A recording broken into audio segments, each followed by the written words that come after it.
We're going to call the September 18th meeting of the September 18th, 2007 meeting of the City Council. Will you please stand to say the Pledge of Allegiance with us? Pledge allegiance to the flag of the United States of America and to the republic for which it stands, one nation, under God, indivisible, with liberty and justice for all. Will you please call the roll? Councilmember Barnwell. Falcone. Here. Horton. House. Here. Schneider. Here. Williams. Here. Mayor Bloom. Item number 1, proclamation declaring September 2007 as National Alcohol and Drug Addiction Recovery Month. Are you it? Okay, good. Come on in. I was trying to figure out why the superintendent of schools was with you on this. I know. It worked. Okay. We got a different one for him. Okay, thank you for coming, by the way. 22 million people in the United States have faced a substance use disorder in the past year, and all deserve to experience the many benefits of recovery. 77% of 7th graders, 56% of 9th graders, and 42% of 11th graders who participated in prevention activities reported that these activities helped them avoid drug use. Treatment reduced reported job problems, including incomplete work and absenteeism by an average of 75%. Treatment is cost-effective, with some measures showing a benefit-to-cost ratio of up to 7-to-1, with substance use disorder treatment costing $1,583 per person on the average, and having a monetary benefit to the society of nearly $11,487 for each person treated. To help achieve this goal, Santa Barbara's Fighting Back, Santa Barbara County Alcohol and Drug Program providers, invite all residents of Santa Barbara to participate in National Alcohol and Drug Addiction Recovery Month, which is the month of September. Therefore, I proclaim as mayor September 2007 as National Alcohol and Drug Addiction Recovery Month, and I call upon the people of Santa Barbara to observe this month with appropriate programs, activities, and ceremonies supporting this year's theme, which is Join the Voices for Recovery, Saving Lives, Saving Dollars. And I thank you for working on this. Thank you. All right. I just have a couple things to say. Thank you so much for declaring this proclamation. This is a huge problem in our community. Through studies that we have done over the last several years, it's indicated that 1 in 4 teens in our community need help with their substance abuse problem. So that's huge. We are dealing with it through the Daniel Bryan Center. Over 1,300 students have received treatment with their families. So we're plugging away, but to have a prevention month to talk about recovery really does make a difference. And I want to let you know there will be events all over the month dealing with this issue. But in particular at the Daniel Bryan Youth and Family Treatment Center, there will be an open house and talent show on Wednesday, September 26th from 5:30 to 7:30. And that's going to be really celebrating recovery, giving these students a chance to celebrate what they've done through any sort of artistic mode. So thank you very much. Item number 2, proclamation declaring September 17th through 23rd, 2007 as Constitution Week. Right, and this is Louise Matz, our Constitution Week chair. Let me read this, and then you can add to it if you'd like. Our founding fathers, in order to secure the blessings of liberty for themselves and their posterity, did ordain and establish a Constitution for the United States of America. It is of great importance that all citizens fully understand the provisions and principles contained in the Constitution in order to effectively support, preserve, and defend it against all the enemies. The 211th anniversary for the signing of the Constitution provides an historic opportunity for all Americans to remember the achievements of the framers of the Constitution and the rights, privileges, and responsibilities they afforded us in this unique document. The independence guaranteed to American citizens, whether by birth or naturalization, should be celebrated by appropriate ceremonies and activities during Constitution Week, which is the week of September 17th through 23rd, the week we're in right now, as designated by proclamation of the President of the United States in accordance with Public Law 915. Therefore, I, Marty Bloom, by virtue of the authority vested in me as mayor, proclaim this week, September 17th to 23rd, as Constitution Week, and we urge all citizens to reflect during that week on the many benefits of the federal Constitution and the privileges and responsibilities of American citizenship, and that's the truth. So let me turn this around and you can get your picture if you want to. I saw you. I couldn't help you with the camera, but I can help you with this. There. One more. I saw the reruns. Okay. Thank you. And thank you for coming. If you would like the microphone right there. All right. On behalf of the Daughters of the American Revolution, Mission Canyon Chapter, I would like to thank Mayor and the council members for this proclamation. This is a very important week for us. We are celebrating with special speakers and activities. We are having church bells rung, and we thank you so much for this proclamation. Item number 3, proclamation declaring September 20th, 2007 as Jumpstart's Read for the Record Day. Thank you. It's such a pleasure to have Dr. Sarvis here. I went to kindergarten this morning, kindergarten first grade at Harding School, and read them the book that I'm, Ferdinand the Bull. Wonderful. What a wonderful thing that was. That was great. The kids are, the best question afterwards was that a true story? Which I thought was very cute. Yeah, it could be. A bull could like flowers instead of fighting, don't you think? It's a real story. There you go. I don't know Yeah. if it's true. There you go. Oh, that's what the teacher said. That's what she said. So you got it. That's very good. And they asked me if I was the boss of the schools, and I said, oh, no, that's Dr. Sarvis. Children are born, this is Jumpstart's Read for the Record Day. And it's this Thursday, but we're giving this today. Children are born ready to learn. The concept of emergent literacy suggests that the development of literacy takes place within the child, beginning at birth, and emerges over time through the child's interaction with oral and written language. Each year, 1 in 3 children in the United States enters kindergarten lacking the basic skills he or she needs to be successful. So for 14 years, there's a nonprofit organization called Jumpstart for Young Children, and they've offered a proven solution to this problem by pairing a caring and trained mentor with an at-risk child, one-on-one for a year to build critical language literacy, social and initiative skills. Sorry. The children's classic, maybe I should go back. The Story of Ferdinand will serve as an official campaign book today. And a custom edition has been created to include proven Jumpstart reading techniques for adults to read with a young child. And this group left 40 of such books right at Harding School. And I know some of those children don't have books at home. And it's just, or even those that do, they're going to be able to take a book home. So that's a thrill. So as Mayor of Santa Barbara, we proclaim September 20th as Jumpstart Read for the Record Day, and call upon all residents to participate in this early education awareness campaign and read the story of Ferdinand to a child. So there you go. Dr. Sarvis. Thank you. Well, thank you so much, Mayor Bloom. On behalf of the children in this community, I accept this proclamation, and what a wonderful donation, books. As we know, reading and literacy provide so many of the skills that it takes to be successful in this society. So we thank our relationship with the city. We appreciate our relationship with the city, and I thank you for acknowledging our efforts as well. And come on over and read just any time you want. Okay, thank you. Any of us could, huh? Thank you you. very much. Thanks, Dr. Sarvis. Okay, are there any changes to the agenda? No, there aren't, Madam Mayor. Okay, public comment. I have one. Ken Locke, would you like to come up?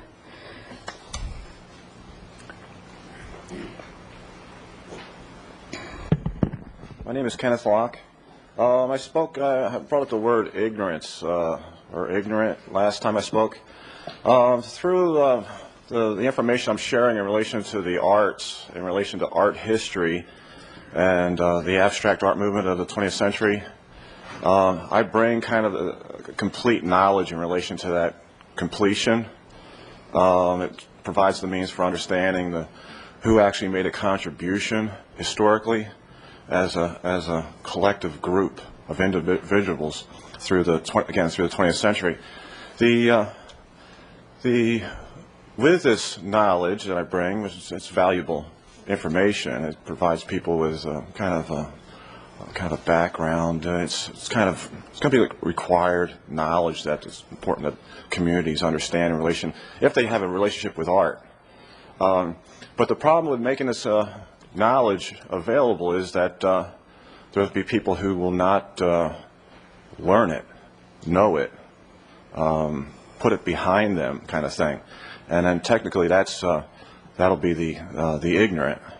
And it'll be kind of a blatant type of situation. It's somebody who is, once you know the basis of this complete knowledge and the value thereof, it's like a no-brainer. But the problem is that I'm bringing the understanding of the exercise of painting in relation to kind of all exercises, and it's ultimately a paradigm shift. And that's ultimately what I'm going to trigger is as a person to actually give up the character that they have in this age that we live in right now that does not have a connection to meaningful knowledge in relation to an end. And then that's the whole basis of this next stage. But no one needs to be ignorant in relation to art history and the contributions made by the avant-garde artists of the 20th century. And I'm in the process of developing a museum online. I'm hoping to get some grants and donations for that. Thank you. Thank you. Okay, we have no more public comment. We have 2 items on the consent calendar. Does anybody want to take one off? Yeah, I'll take off item 5. Okay. I don't think you have any to read, Lori, do you? Okay. So we'll take item 5. Will you go ahead and read that?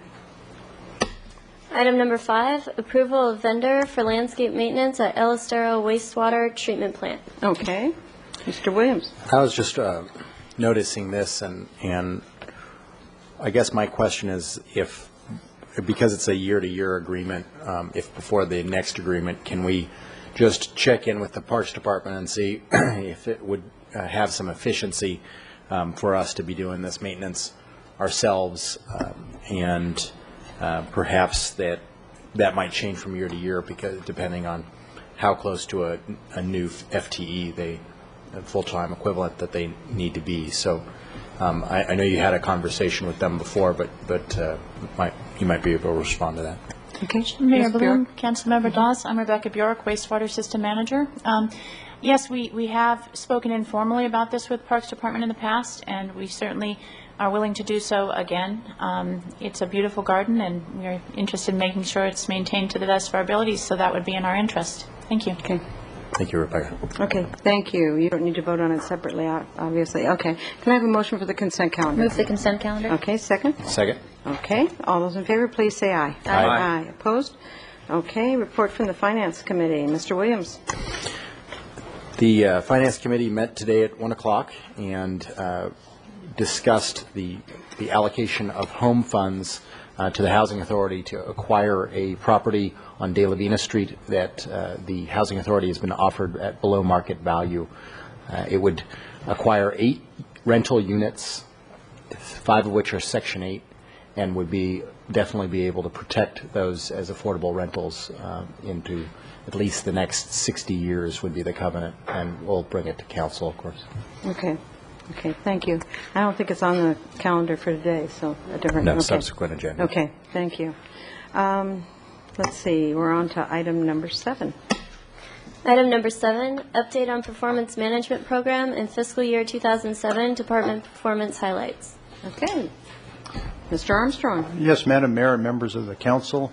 As you know, every year in July and August, it's one of the busiest times of the year and for those of us in the administrative part of the city because we are working with the department heads and summarizing the results of all of the different programs in the city as we end the fiscal year. And so every year in September we come to you and we give you a brief summary of the work that we've done this past year as a part of our performance management program.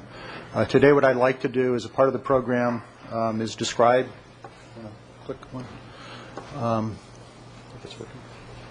is describe the performance management program, the goals, and its structure. Nina Johnson is going to go through some of the specific highlights from the different departments, and then also the areas where we didn't reach our objectives in this past year, where we'll be working in the future. So first, let me talk a little about our performance management program. I think most of you know we call it the P3 program, which stands for Paradise Performance Program. which it was named by the employees when we began the program in 2004. This is the fourth year that we have been fully involved. Every year I think we get a little better, and I think I'm very proud of the system because how well integrated it is. Not only do we have all of these various programs throughout the city, but we have tied it into all the management performance contracts. As you know, it's been fully integrated into the budget, and we have a quarterly process where we review progress in all of the programs throughout the city. I know of no other city that's as fully integrated their performance management program into all of the ways they do business. It's really quite an accomplishment. One of the big benefits that we had and one of the objectives we had from the beginning was we really wanted to push responsibility down in the organization, and so we have a whole series of program owners who take ownership for the results of the program, prepare the budgets, and then report the results. Among the other goals, first we wanted to have an environment that identifies opportunities for continuous improvement and learning. Every year we try and get better, we want to improve, and by having the system set up this way, it really does. Everybody looks at these objectives every year, they look at the performance that they've had, and then they look for ways to get better. We also wanted to align the program goals with the council's goals to try and make sure we are in sync with what the council wanted to see in the organization. And then, as we're doing today, we wanted to communicate to the community the results and the resources that we're using. Some of the key elements to success are the participation by the supervisors and program owners in setting objectives and performance measures. This really is a bottom-up process. Where work units sit down and talk about where they're going and how they can get better. They're ambitious but achievable. You'll see we did not meet all the objectives that we'd set for the year, and I don't expect we ever will, because if we did, then we probably have too easy of objectives. So we try and be ambitious, we try and take some risks, but within the realm of reasonableness. And as I mentioned, we review these quarterly, and there's a regular systematic process. We do have flexibility in the process. Things happen in the middle of the year. We do make changes to objectives. Departments will come to me and they'll say, we've had a personnel change or something came up we didn't expect, and so we do make changes during the year, although we try to keep that to a minimum. The cycle that the way this works is before we put together the annual budget, so this is typically in the December-January time frame, we go through the objectives and the measures that are included in the prior year's budget, and we talk about where we want to go. So before we put the numbers together, we talk about objectives and where the organization is going. Those are then incorporated in the proposed budget that the departments submit, and then when we do our review in the spring, we go through those again. Then, as you know, they're included in the annual budget that the council adopts. And then every quarter, the departments submit their quarterly report, and then we provide it to you on an annual basis. And then, as I mentioned, this time of year, in July and August and early September, when I review the management performance contracts of all the department heads, this is a key element of it, and it's also a key element of when the department heads meet with their managers. Some of the results that we've seen in a broad scale, we're tracking performance on a systematic basis rather than an ad hoc basis. So we really are looking at it, and we focus on basic program operations and outcomes. And I really want to stress that because most of this program is what I call meat and potatoes types of parts of the organization.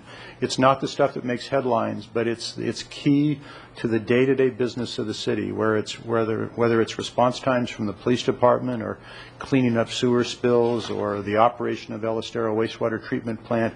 It's the day-to-day things that we do that we need to do well.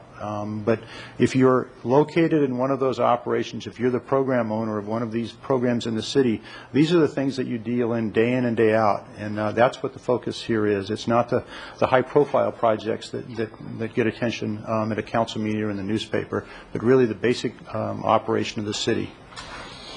I think we've seen enhanced service delivery and improved organizational efficiency, and I think you'll see that with a big emphasis not just on quantity but also on quality.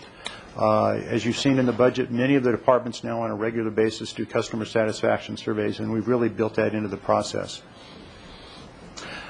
We've also seen improved project management. There's been a large focus on project completion, getting things done on time and on budget. we still have a ways to go there, but I think we've improved dramatically over the last few years. And there's a much better understanding by the folks in the organization of the resource needs and the key milestones. We've also seen improved teamwork within and between departments.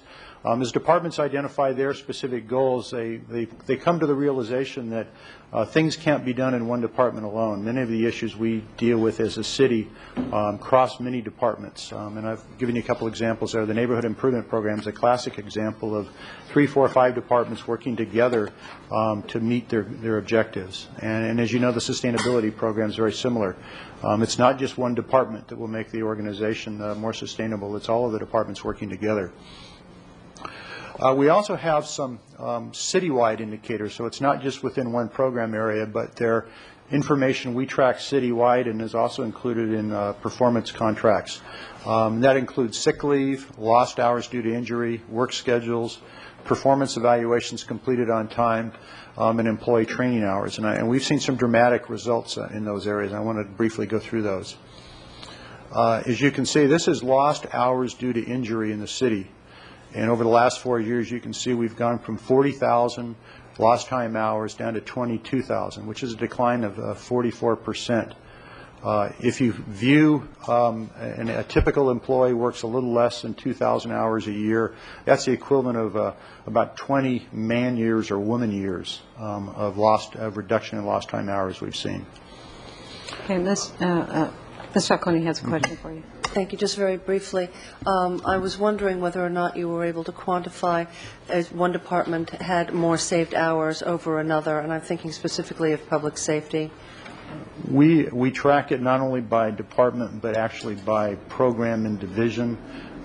We have seen reductions pretty much across the entire organization, and public safety has actually been pretty dramatic. Well, yeah. We're not as many people are getting hurt as often. Exactly. Good. Thank you. We've also seen a reduction in the use of sick. Since we're here, is it less people getting hurt? Because it's interesting that both the tendency has been less lost hours due to injuries, but also less lost hours due to sick leave.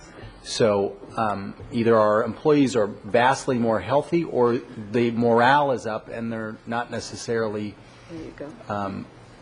claiming everything. Maybe is that both of those factors one of them? I think it was. I would say it's probably a combination of both of those factors, as well as, you know, one of the keys to, I think, of effective management is when you measure things and people know you're watching. The people are paying attention, especially on the sick leave. On the accidents, I think it really is a lot of it's due to strong focus by program owners towards safety, better safety training. That's great. Evaluating accidents, also the implementation of a modified duty program. All of those together have combined. Okay, you can go to the next one.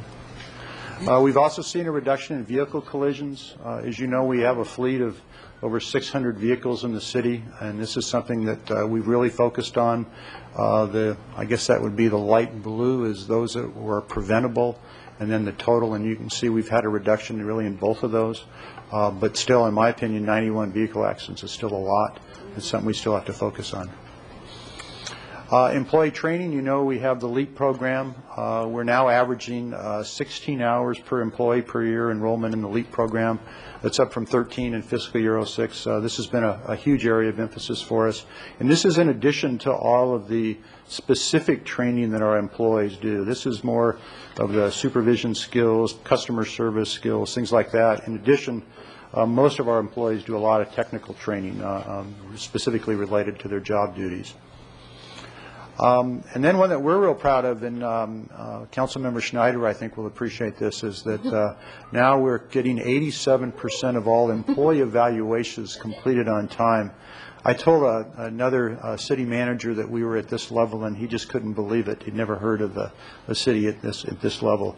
And what that means is our employees are being evaluated on a regular basis. It's something we track, and it's also, quite honestly, something we hold supervisors accountable for to make sure that that gets done. The council had asked us to look at comparative indicators. Those are starting to compare with other cities. This has been a real challenge for us because not a lot of cities do as comprehensive of measurement as we do. We have included in your packet some results that we went over with the Finance Committee, talking about revenues and per capita expenditures. This is an area I think we continue to want to expand on. At one point, we were working with the International City County Management Association in their program, and I think we're going to look at re-enrolling in that because we really need to do a better job of benchmarking ourselves with other cities.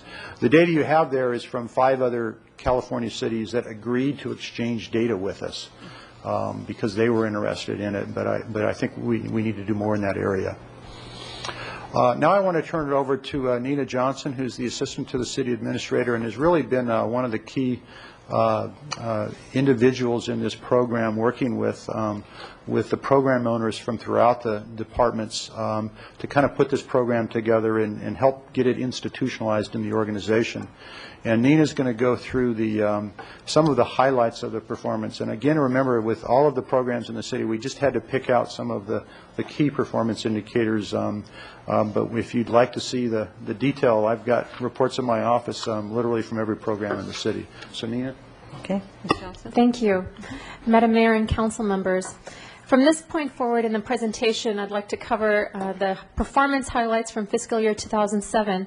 Before I get started, I want to acknowledge Lori Peterson, our newest addition to our office, and she helped put together our list of highlights in the presentation. I also want to thank Jeff McKee, who's in the audience. He helped us earlier this year with the comparative indicators report, and he did an excellent job with that.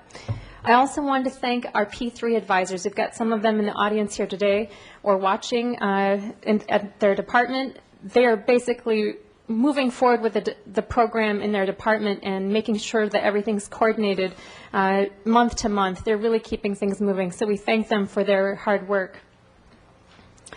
Overall, we're pleased to announce that we have reached and exceeded our goal this year of meeting 80% of performance objectives achieved citywide. Out of 784 performance objectives that include projects and quantifiable targets that we've set forth, we reached 84% of them this year. So this is a huge achievement for us. This is the first time we've reached that citywide goal. Last year, we reached 79% of those objectives achieved. As Jim had mentioned, we've pulled basically some highlights that are part of the council agenda report, and we've tried to categorize them in certain areas of improvement and public service. And we've selected a set of those that are in your council agenda report to present today, just to give you an overall feel for the breadth of the program. So there are many different areas represented in the presentation today. We'll start with new revenue. The airport received a $700,000 grant for upgrades to the airport noise monitoring system. Parks and Recreation received quite a few, some funds, almost $500,000 in cash and non-cash donations and grants for projects for the Teen Center, also for the Douglas Family Preserve, to name a few. In the area of employee safety, also related to Jim's presentation earlier with lost hours, time lost due to injury, that goes hand in hand with the number of injuries going down by 12%. We've had a 98% participation rate in the modified duty placement program, and that's reduced our costs for temporary total disability payments by over $500,000. Also in cost reduction, in public works, our change order costs have gone down. They've dropped at 4.75% of the total value of construction projects. This is down from 7% the previous year, and we continue to monitor that quarter to quarter. Zoning and planning and zoning, the administrative staff time has been reduced by revising the enforcement procedures. They've updated their forms and summary reports for warning letters and administrative citations to cut back on time involved in those actions. So we've seen some cost reduction there also. Looking at improved data tracking, our wastewater pipeline was inspected with closed circuit TV, and this has helped us get better information about pipeline conditions. In the area of improved service to the public, city staff worked with the county and other agencies to put together the 10-year plan to end chronic homelessness. And this is going to be a plan that helps more people get outreach for better services for drug rehab and mental health services, and also basic housing. The fire department received the highest certification from the State Department of the State Office of Emergency Services for the Urban Search and Rescue Task Force. So this is going to help us a lot to be prepared for emergencies. In the area of preventative maintenance, in the forestry area, the forestry staff exceeded the pruning cycle of street trees by 28% and the park and facility trees by 7%. I know with our first goal, they have a goal to meet a 5-year pruning cycle, and they basically cut that down by at least a year. Also, city street staff doubled the amount of work that they did in sidewalk repair by getting to over 100,000 square feet of streets and sidewalks. That doubles last year's performance. Timeliness is an area that we look at a lot in a lot of our departments and ongoing services. The average construction time for a single-family rehab project was 37 weeks. We completed 7 projects last year. 92% of the graffiti on public property was removed within 3 working days, and that's a great performance rate, especially given 2,000 reports of graffiti that we received last year. Project management is a top priority for all of our departments. We're trying to get projects done on time and under budget. The 400 and 500 blocks of State Street were improved. That project was completed on time and under budget. 23 public works capital improvement projects were also completed at a value of $48 million, and that's a number that includes the Sheffield Reservoir, some creeks projects, and $13 million of airport projects. In the area of public outreach, Plan Santa Barbara was launched with a website and informational tools, many community workshops, and that's going to continue this year. Also, a website was completed for the airport terminal project, and that's a place where the public can get updates on project timelines and status reports on the airport terminal project. With good public outreach, we have more public participation. At the library, our volunteer hours at the library tripled to 1,700 hours of service, and this is primarily due to a newly restructured volunteer program. Also, the teen program participation doubled from last year to 7,300 teens. And a lot of that is also due with our new teen center. Customer satisfaction surveys are completed in many programs throughout the city, both to gauge the public's our satisfaction rating and also our employee satisfaction rating for our internal programs. Some of our success here, we're sharing 99% of youth activity survey respondents rated camps and clinics for youth as good to excellent. Also, 97% of the respondents for aquatics programs gave it a good mark as well. Looking at training for employees, we covered LEAP training earlier, but in addition to that, there's a lot of job-specific training, more detailed training that's done for staff. Almost 24,000 hours of training was completed for firefighting. In the parks operations area, 93% of the staff have obtained a certified Green Gardener status, and 77% have an advanced Green Gardener training certification. And that's probably a great example of how we're doing so well in the IPM program. In the area of environmental leadership, 400 city employees attended our How to Be Green at Home and Work class and learned how they play a role in protecting the environment. We also implemented a 980 work schedule, and that's to help us reduce energy use and improve employee retention. 300 new trees were planted, and this exceeded our 2-to-1 tree replacement ratio over this last year. And then finally, a food scrap recovery program was implemented, and that's been implemented at City College and Cottage Hospital, Sojourner Cafe, to name a few. For several programs, adhering to state and federal requirements is a top priority. So here, at the airport, we've exceeded our compliance with FAR Part 139 airfield maintenance requirements.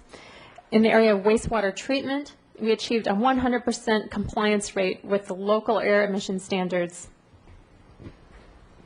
Use of technology, there are quite a few things listed for use of technology. It helps us improve our service timeliness and the quality. Enhancements were made to our Human Resources website with the NeoGov online application, and this helps job applicants receive status reports on their application via email. It also provides more information on job positions and salaries.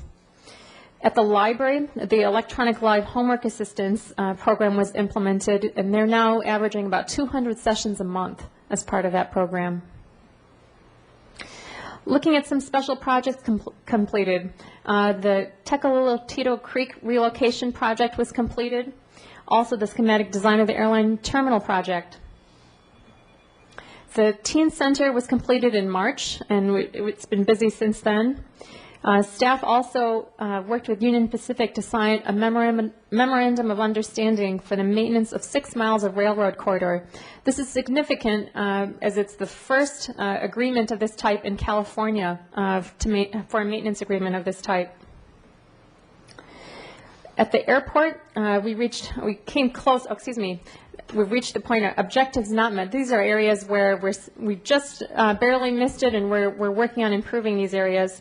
In the airport, we almost met our 100% compliance goal with FAR Part 139, and this was just missed due to one inspection.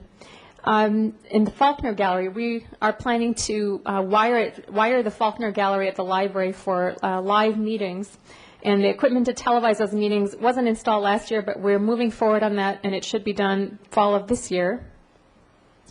At the police department, DUI traffic collisions, they have a goal to maintain the number of DUI traffic collisions at the 3-year average. And this year, those collisions went up by 9%. So we weren't able to meet that goal. In community development, we have a goal for planning staff that they assist the applicants with 70% of the applicants to complete their application by the second 30-day review. They work with applicants throughout the development review process, and due to a large number of complex projects, we almost made this goal, but we made it to 67% of those completing it within the second 30-day period. In Parks and Recreation, our tennis court, bath, and locker room facilities, we were striving for an 80% rating on our survey of those facilities, and we received a 60% rating. So staff is continuing to work on our long-term servicing of those areas and cleanliness. And then finally, we just missed our goal of 90% with our structure fires being contained to the room of origin. This is an important one to make sure how quickly we get to a fire and so forth. And just due to the number of larger fires, we weren't able to meet this one this year. With that, there are a number of steps that we're going to take in our upcoming year. We've learned that it's a long-term program, and we're going to continue to fine-tune our objectives and performance measures. We're planning to provide more training this year to help supervisory staff and program owners analyze program data, understand what it means, and then set goals for upcoming years. Now that we have information from several years, we can start building on that more and more. I mentioned the How to Be Green at Home and Work training that we did earlier this year. That led us to develop up to 200 green objectives in this current year's performance plan throughout all 10 departments. So basically, staff has come up with different ways that they can help their program operation become more environmentally friendly. And some of those objectives focus on reducing energy use, making green purchases for equipment and materials, preventing waste through recycling and composting, conserving water, and using alternative transportation. So we'll continue to expand on that effort. Finally, so in addition to the environmentally friendly objectives, we'll also look at improving department operations. And then based on the comparative indicators, we'll continue to improve our relationships with some of the cities that we've identified. There are 5 in the report, and we'll look at comparing our performance with those agencies. With that, I conclude the presentation. If you have any questions, I'd be happy to answer them. That was a terrific presentation. I hadn't seen any of those before, so it's really fun to see them. Mr. House? Thank you, Madam Mayor, and thank you, staff, for the presentation. And I met Nancy Rapp coming up the stairs today, and I said how impressive this was, reading this. She says, "You read the full report or just the staff report?" And then I realized there was probably another 700 things I hadn't read, and I've got to go back and read the rest on my spare time. But but it's exciting to think that's what a great management tool. And the one thing I did want to just comment on just at this moment, and that was, and maybe inquire into, the project owners, if you will, the managers at the ground level in the organization, when they engage with the employees on this business of the performance objectives, is that done in the format of a once-a-year kind of thing, or is that done ongoingly with regular feedback in real time? I mean, how does that actually work? I'll try and answer it. I think it runs the whole gamut. I think in several departments there's monthly tracking. For example, the police department now has a program called ComStat, where they do monthly tracking of key indicators, and then they meet with the supervisors on a monthly basis. I know in some of the areas of public works, the same thing. Because we do quarterly reports, that tends to remind folks to look at this on a regular basis. And it varies in the organization. If I were to tell you that every employee in the city knew what was going on, I don't think that would be accurate. But I've been amazed at the number of employees who come up to me and talk about their P3 objectives throughout the organization. But that's something it's part of how you change the culture. But because of the quarterly reporting and because the departments have now built this into how they do business, I think more and more that's occurring.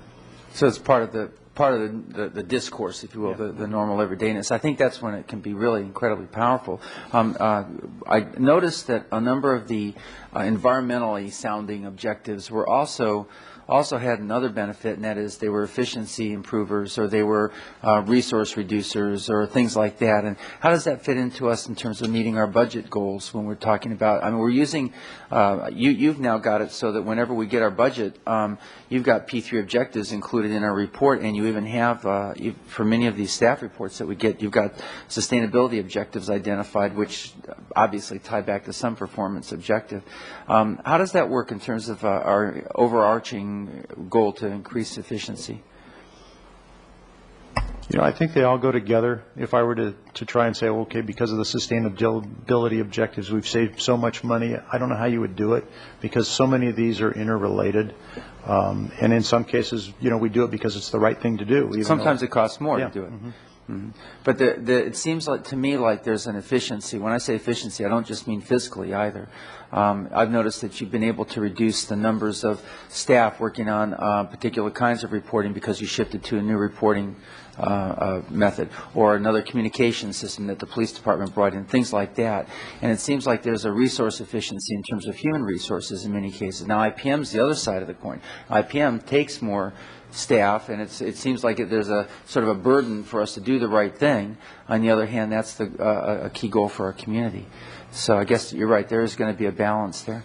Well, lastly, I noticed that in comparing our city to other cities that are similar, one of the comments that was in here was individual cities that display outstanding performance in a specific area may be available as a resource to help the city staff explore and improve service delivery techniques or management practices. And it's my hope that what I see here is that we're establishing those kinds of relationships with other jurisdictions and can benefit, from their expertise as well. And I suppose we'll do the same thing for them? Yes. Mm-hmm. Yeah. Okay, thank you very much, Madam Mayor. Sure. Ms. Schneider? Thank you. It's always a good reminder to read this to see how much stuff happens in the city on a day-in, day-out basis, and what is needed in terms of just keeping our place safe and clean and good infrastructure and everything else. So it's always good to get that reminder, and certainly during the budget hearings we see that in great detail as well. I would guess now, after a number of years of this, we might see some trends come forth, and it'd be interesting to see over the last 3 years or whatever if there's certain trend levels of meeting these expectations, or what kind of, everything from tree replacement to sewer lines to how many requests we get for the lateral sewer inspections and things like that based on some of the new policies we put into place. And there's always ways to build on this program, so I appreciate that. One issue also, and of course, talking amongst ourselves is one thing, and but also comparing ourselves to the other cities is really important. So the comparative indicator graphs, I think, is very helpful, so we could see how we can compare as much as we can, as much as the information we can. Perhaps I would like to see also, as we look into this, the first graph we had was about population, which is the residential population, I'm assuming, and it doesn't include the other people in our city, which are a lot because they're commuters, and then also the tourist industry, which obviously then impacts the per capita side of things, whether it's our Parks and Rec department or our Fire and Police department in terms of per capita and expenditures and so forth. We might be similar to some cities like Santa Monica in terms of having other people come into the city, but not like others. Like, I don't know how many outside folks commute into Redwood City, for example. So that might be another good piece of information to have as a comparative. So, you have your baseline population, and then how do outside influences the population, and then the services we have to provide in providing this, for the total number of people are here. So just a thought as we move forward, but I always appreciate reading this, and so thanks for this, and it's good to bring it out, I think, in as a public forum, just as an educational piece about all the different things the city does. So thank you very much. Thanks. Mr. Burnwell? Thank you, Madam Mayor. Ms. Schneider just hit on a point that I wanted to make also. And I don't know how to get there, and I think Ms. Schneider is heading in the right direction. But when you look at our revenue, every dollar that comes into our general fund, over half of it is what you could call tourist, if not tourist related, certainly spending money related. It looks like 33% is sales tax, which is also our normal native citizens going out and buying things. But 20% of it is what we call our TOT, or transient occupancy tax, which is a bed tax. And Redwood City has a much smaller transient occupancy tax. So I think it would be interesting to develop some other analytical tools that could show us not only how much we depend. We all have this love-hate relationship with the tourists. I know that. I mean, every native citizen in Santa Barbara says, "Yeah, I hate the tourists." They clog everything up, and then you realize that a lot of our success is due to that income stream from tourists. But I'm not sure what those indicators are. I just looked at it very briefly yesterday, and I thought, well, might be nice to sit down so that we could begin to parse out those relationships as compared to other cities, and as compared to what our costs are versus how those costs are softened by the influx of the tourist dollar. But thank you very much. It's really fun to look through this stuff and see what the relationships are. But that one kind of stood out for me also, the fact that we're heavily tourist oriented, and so those dollars go into our ability to fund so many of the things we do. Thank you, Madam Mayor. Oh, okay. Mr. House? There's one thing that struck me as I read this, and it came up in a conversation with my dad. He lives out at Maravilla, and a lot of the conversations they have out there are based on things they will see in the paper, or they hear from friends and stuff. And he said, after we have these conversations about what goes on in the city, and he's often amazed about all the stuff that goes on in the city. I actually have to manage myself because there's a lot to share. But I realized that the way, if the community at large knew what they were getting for their investment of their tax dollars, really could understand the tremendous value that's being generated here, and the added value which is generated by those who take the initiative to write grants, write these kinds of proposals and bring this money in, the contributions. It's just the added value of all the extra initiative on the phenomenal staff we have.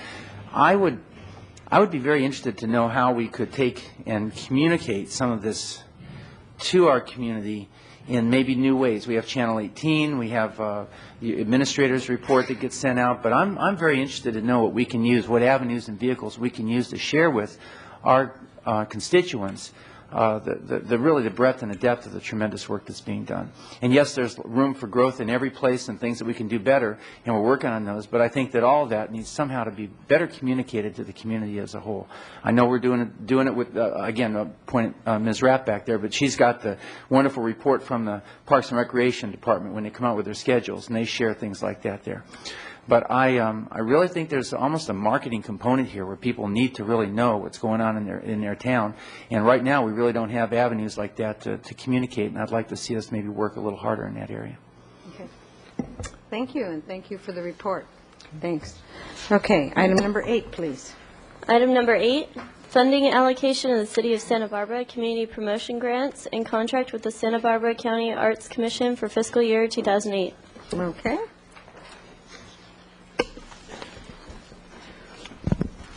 Go ahead, Michelle. Thank you, Madam Mayor and council members. My name is Michelle DeCant with Community Development. Ginny Brush, the Executive Director of the County Arts Commission, will be making the presentation today.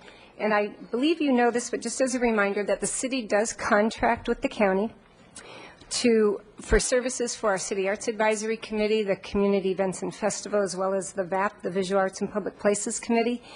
And it's the Arts Advisory Committee, the city's Arts Advisory Committee, that provides recommendations to the council for these different grants. And so with that, I turn it over to Ginny Brush. Okay, Ms. Brush.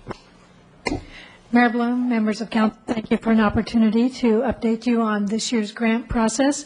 As Michelle said, the partnership she described is actually, this is its 24th year of this partnership between the City of Santa Barbara and the county to provide art services.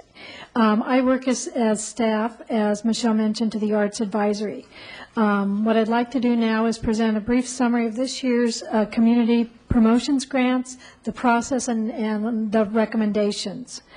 In the spring, we always do put some ads in the local papers and let people be aware of the community arts processes and those deadlines, and then we follow that up with a number of public workshops in which we provide general guidelines, update people on different trends and so on, and then provide any sort of technical assistance that different organizations may have.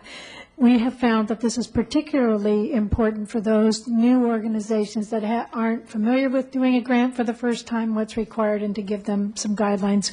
We also follow up, providing technical support. If anyone calls the Arts Commission and wants that technical support, we're happy to provide that.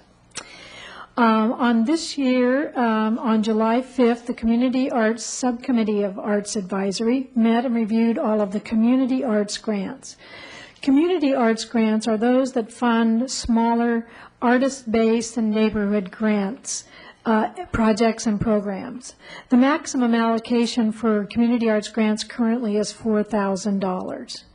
This year, a total of $97,532 was requested by 26 nonprofit organizations, and of those, 11 were first-time applicants. 24 of those 26 applicants were awarded grants from the $57,500 that was available for community arts grants. The Organizational Development Subcommittee of Arts Advisory met on July 10th and reviewed all applications submitted to the Organizational Development Grant Program. A total of $403,565 was requested this year for the $192,300 that was available for grants funding in this category. Applicants to this grant category must be 501c3s, and grant requests cannot exceed $20,000. Organizational development grants provide funds to help existing organizations strengthen and grow their organization and expand their audiences and/or their programs. This year, 26 applicants requested funds, with all receiving some funding.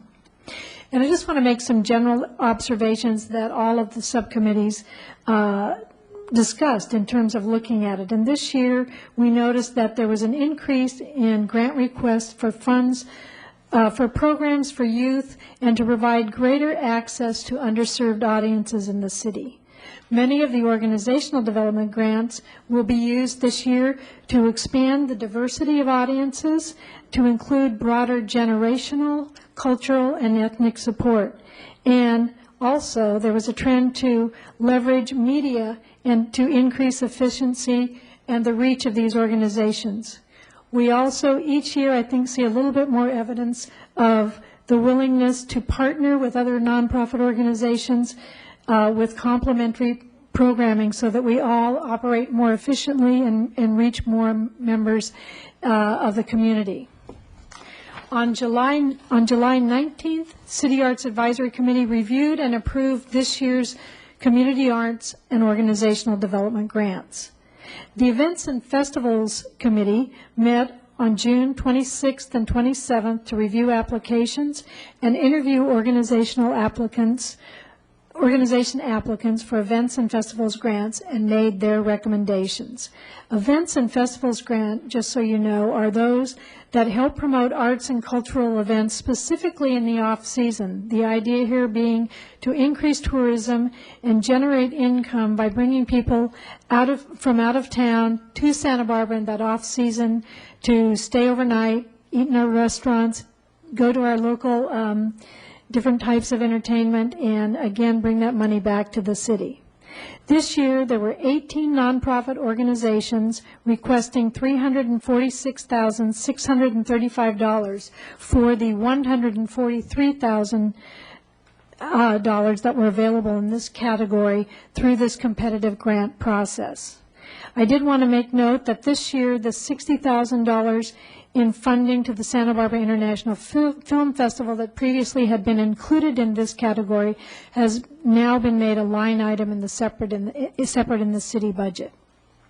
On September 11th, I reported to the Finance Committee regarding this year's Community Promotions Grant recommendations of City Arts Advisory and the Events and Festivals Committee, who unanimously approved them as presented, the way I've presented them today.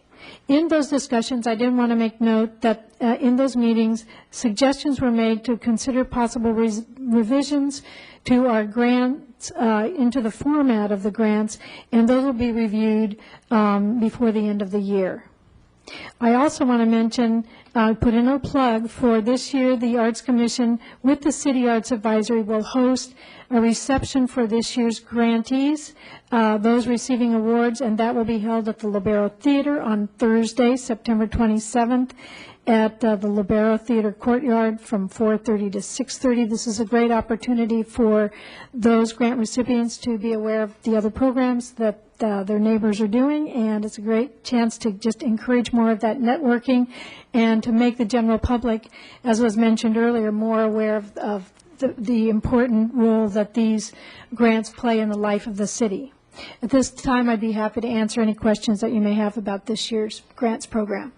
Okay, let me just start off a little bit because I was surprised. I couldn't quite get my arms around the idea of it being a line item for the film festival. I understand that.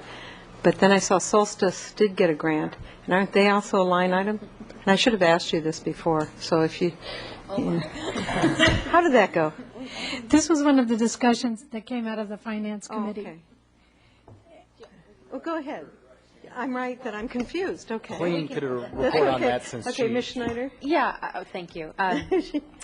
This was a discussion, actually, we had this, I feel like a little deja vu. We had a similar discussion a year ago. And the issue being, should there be an opportunity for nonprofit organizations to apply for competitive grants when they already receive a line item status for the same thing? This particular grant for Solstice is not for that we see today, is different from the amount we give to the parade. These are things that have to do with the community arts, the workshop. It has to do with funding artists throughout the year. So it's not the same item. But it does bring up, I think, a policy question about what to do in this situation, because it's true that other organizations who do not have that kind of advantage per se, should those fundings then be just allocated or be available to those other organizations?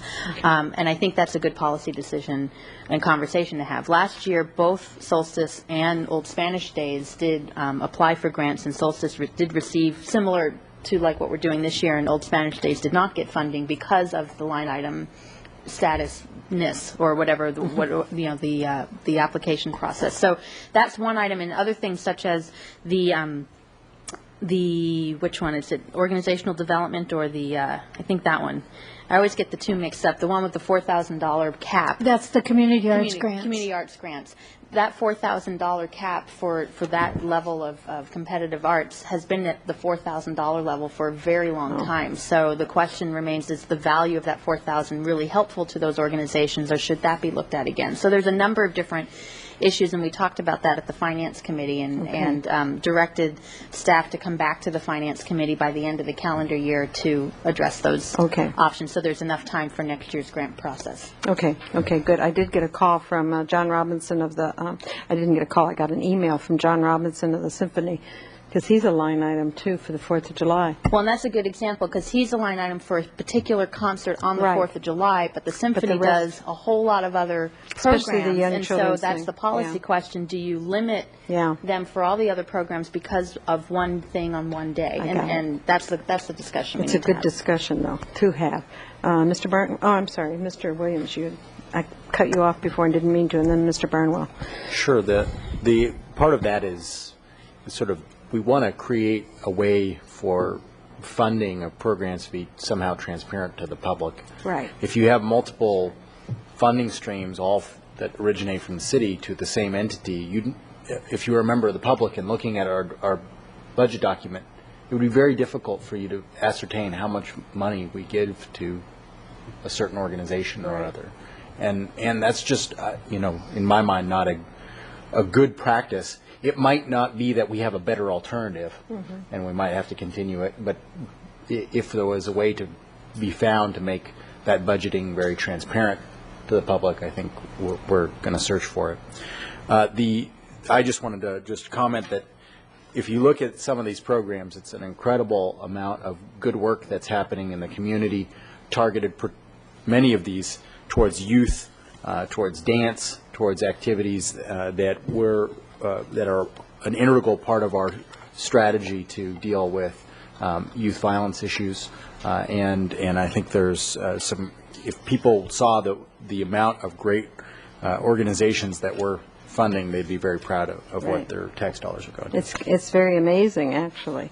Mr. Barnwell. Thanks, Madam Mayor. Yeah, I can't say that enough times. The reading of this, I don't know how you could get this into the hands of the public, but this makes outstanding reading.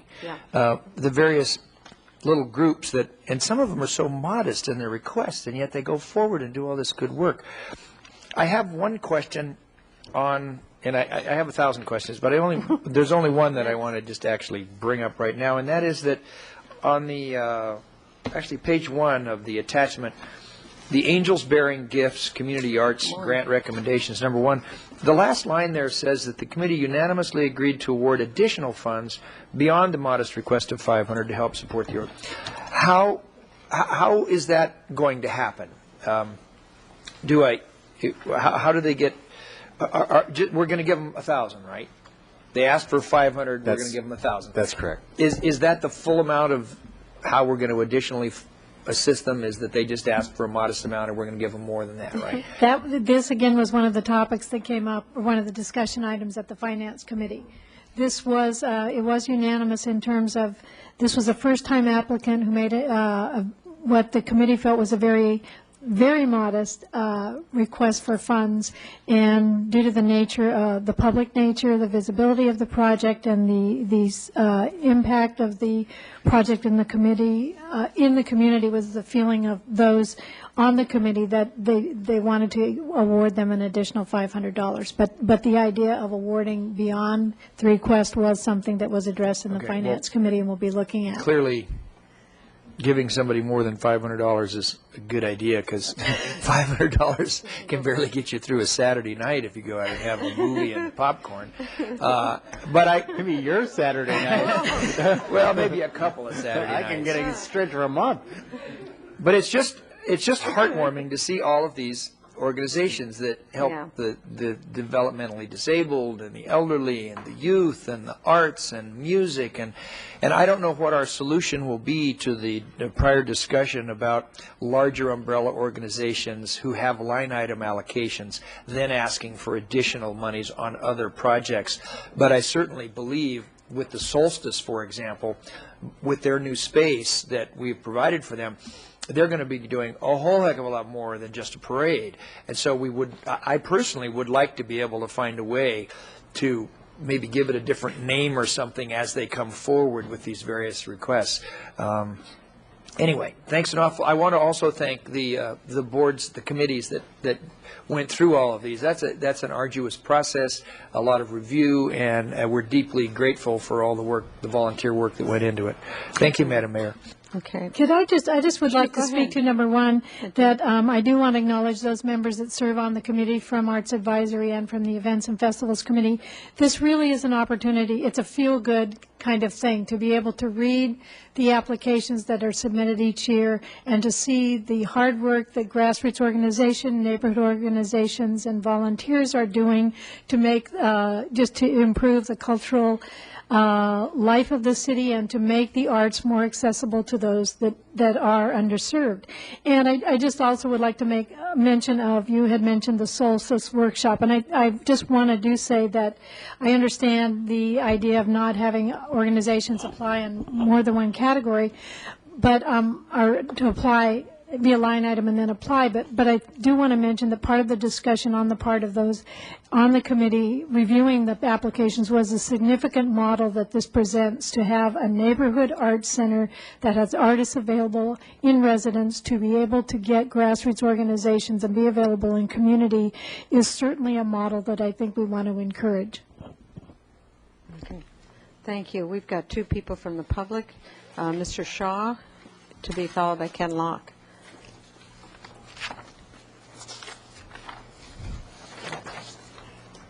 Make sure that's turned on there. Okay. Madam Mayor, my name is Willie Shaw. I'm here on behalf of one of the recipients of your grant, which was the Santa Barbara Brotherhood.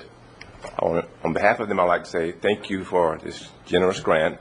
As you mentioned, the grant was intended for after-school youth activity programs to give youth something to do constructively. So again, on behalf of Brotherhood, I thank you. Well, thank you for coming. That was kind of you. Ken Locke will be next, and our last speaker. My name is Kenneth Locke. The word here today is performance. I see there's no, in relation to your money that's being spent, it doesn't get to the top shelf. The educators in this community, art educators. It's kind of like a bottom feeder kind of thing. You're just catering to the kids. In relation to this community is actually as good as its most high. And in relation to this community, is there any world-class, Armstrong, like somebody like a Tiger Woods or Federer in relation to arts here? Is it world-class? What class is it? Is it a class? Is it all just fabricated? Is it something you're just creating out of thin air just for the sake of this meeting kind of thing? I'm going to show the basis of the next stage in relation to art and science becoming integrated. And then in education, we're not going to teach the children how to be just artists or scientists, but teach them how to be both so that they can integrate themselves and provide a service to the community which is integrated. Right now we're living in a dark age. What you're making a contribution to is kind of like contributing to a dinosaur. And this money's not even going to add up to anything. It's just pretty much wasted. But I'm sorry to say there's going to be a few ignorant people in this community who see the benefit in it. And it'll be blatant. If you approve this, you guys personally, it'll actually be a reflection of your ignorance. Thank you. Thank you. Okay, we have no more speaker slips. Ms. Falcone? Thank you. I don't, for 1 minute, want to get into the middle of parsing out these monies, because you do, your committee does an amazing job, very much like the Human Services folks. You have more applications than you know what to do with. They're all valuable, they're all important, and you have to make choices. I recognize that. So I thank you for all the work that you do and all the difficult decisions that you have to make along the way. I would like, however, to draw your attention to a first-time applicant that I see did not get any funds this year. In an effort of full disclosure, I am on their advisory board. This is the Patricia Henley Foundation, the Theater for Life for kids. And I'm not quite sure how many in this room or in the audience went to the performance last time, their first inaugural performance about a month ago. I know Marty was there. But it was moving and inspiring and truly a gift, in that these were kids, I believe, from challenged homes and situations, from all different parts and walks and things, and they came together and really learned how to work as a team. They did a salute to Broadway, many of which were old standards that I saw in their first inception, actually on Broadway with folks. But there was also a piece from Hair that they did, and it was absolutely extraordinary at the end. It was moving in a way that had everyone, there wasn't a dry eye in the audience, and it was quite courageous. And for these kids to come together and have the courage to do something like that under some very skilled guidance of some wonderful people, Rod Latham and Judy Weisberg. And the one thing that was more compelling than any of the other performances was a number that they wrote themselves. And it was a conversation, if you will, with the audience about how these are the things that I'm interested, these are the things that I am, don't just judge me for what you see, don't think I'm a limited person. And it all came from them. Now, I go on about this because an organization that can pull that kind of, it's a bit like City of Peace with Nancy Davis, that can bring these sorts of performances out of kids who probably never stood in front of an audience before, and they're working as a team and they're sharing really deep, impactful things in their lives, I really think needs to be looked at, and I hope you will look at it next year, and hopefully they'll be the recipient, because these are the kinds of programs, it's brand new, but we really do need to foster something that is that rich and that valuable in the community, not disparaging any of the ones that are already here that also bring tremendous, but this is a very rich addition to our repertoire of choices here in this community. I'd like to personally speak up for it. So thank you. Okay. Thank you. Mr. House, did you have something else? Okay. I just wanted to really appreciate the members of the City Arts Advisory roster that we have here, the Community Events and Festival roster, the subcommittee members that did really the heavy lifting of making these choices. That is really hard. And reading the descriptions of each of these organizations, I serve on that same advisory board, and I was amazed by that performance. But reading the rationale and making these kinds of decisions just has got to be the toughest thing in the world. Jenny, do you have at all in your budget anywhere anything that can a publication of some sort or some way to acknowledge or celebrate or at least list these organizations and the descriptions of their programs as part of your awarding these? Is that even within the scope of your work? This is something we've tried to address a little bit in terms of starting to have the grant reception party. It's actually an opportunity to have a more public forum or to let people know what it is that the money is going for.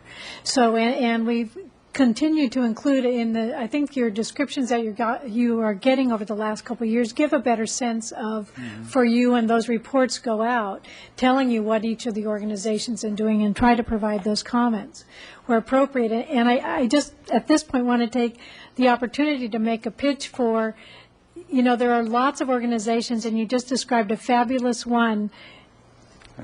The grant doesn't always speak well for the importance or the significance of what the program is doing. And I just want to make a pitch to encourage everyone to come to the technical arts, the technical workshops, and get some ideas. This happens with first-time applicants.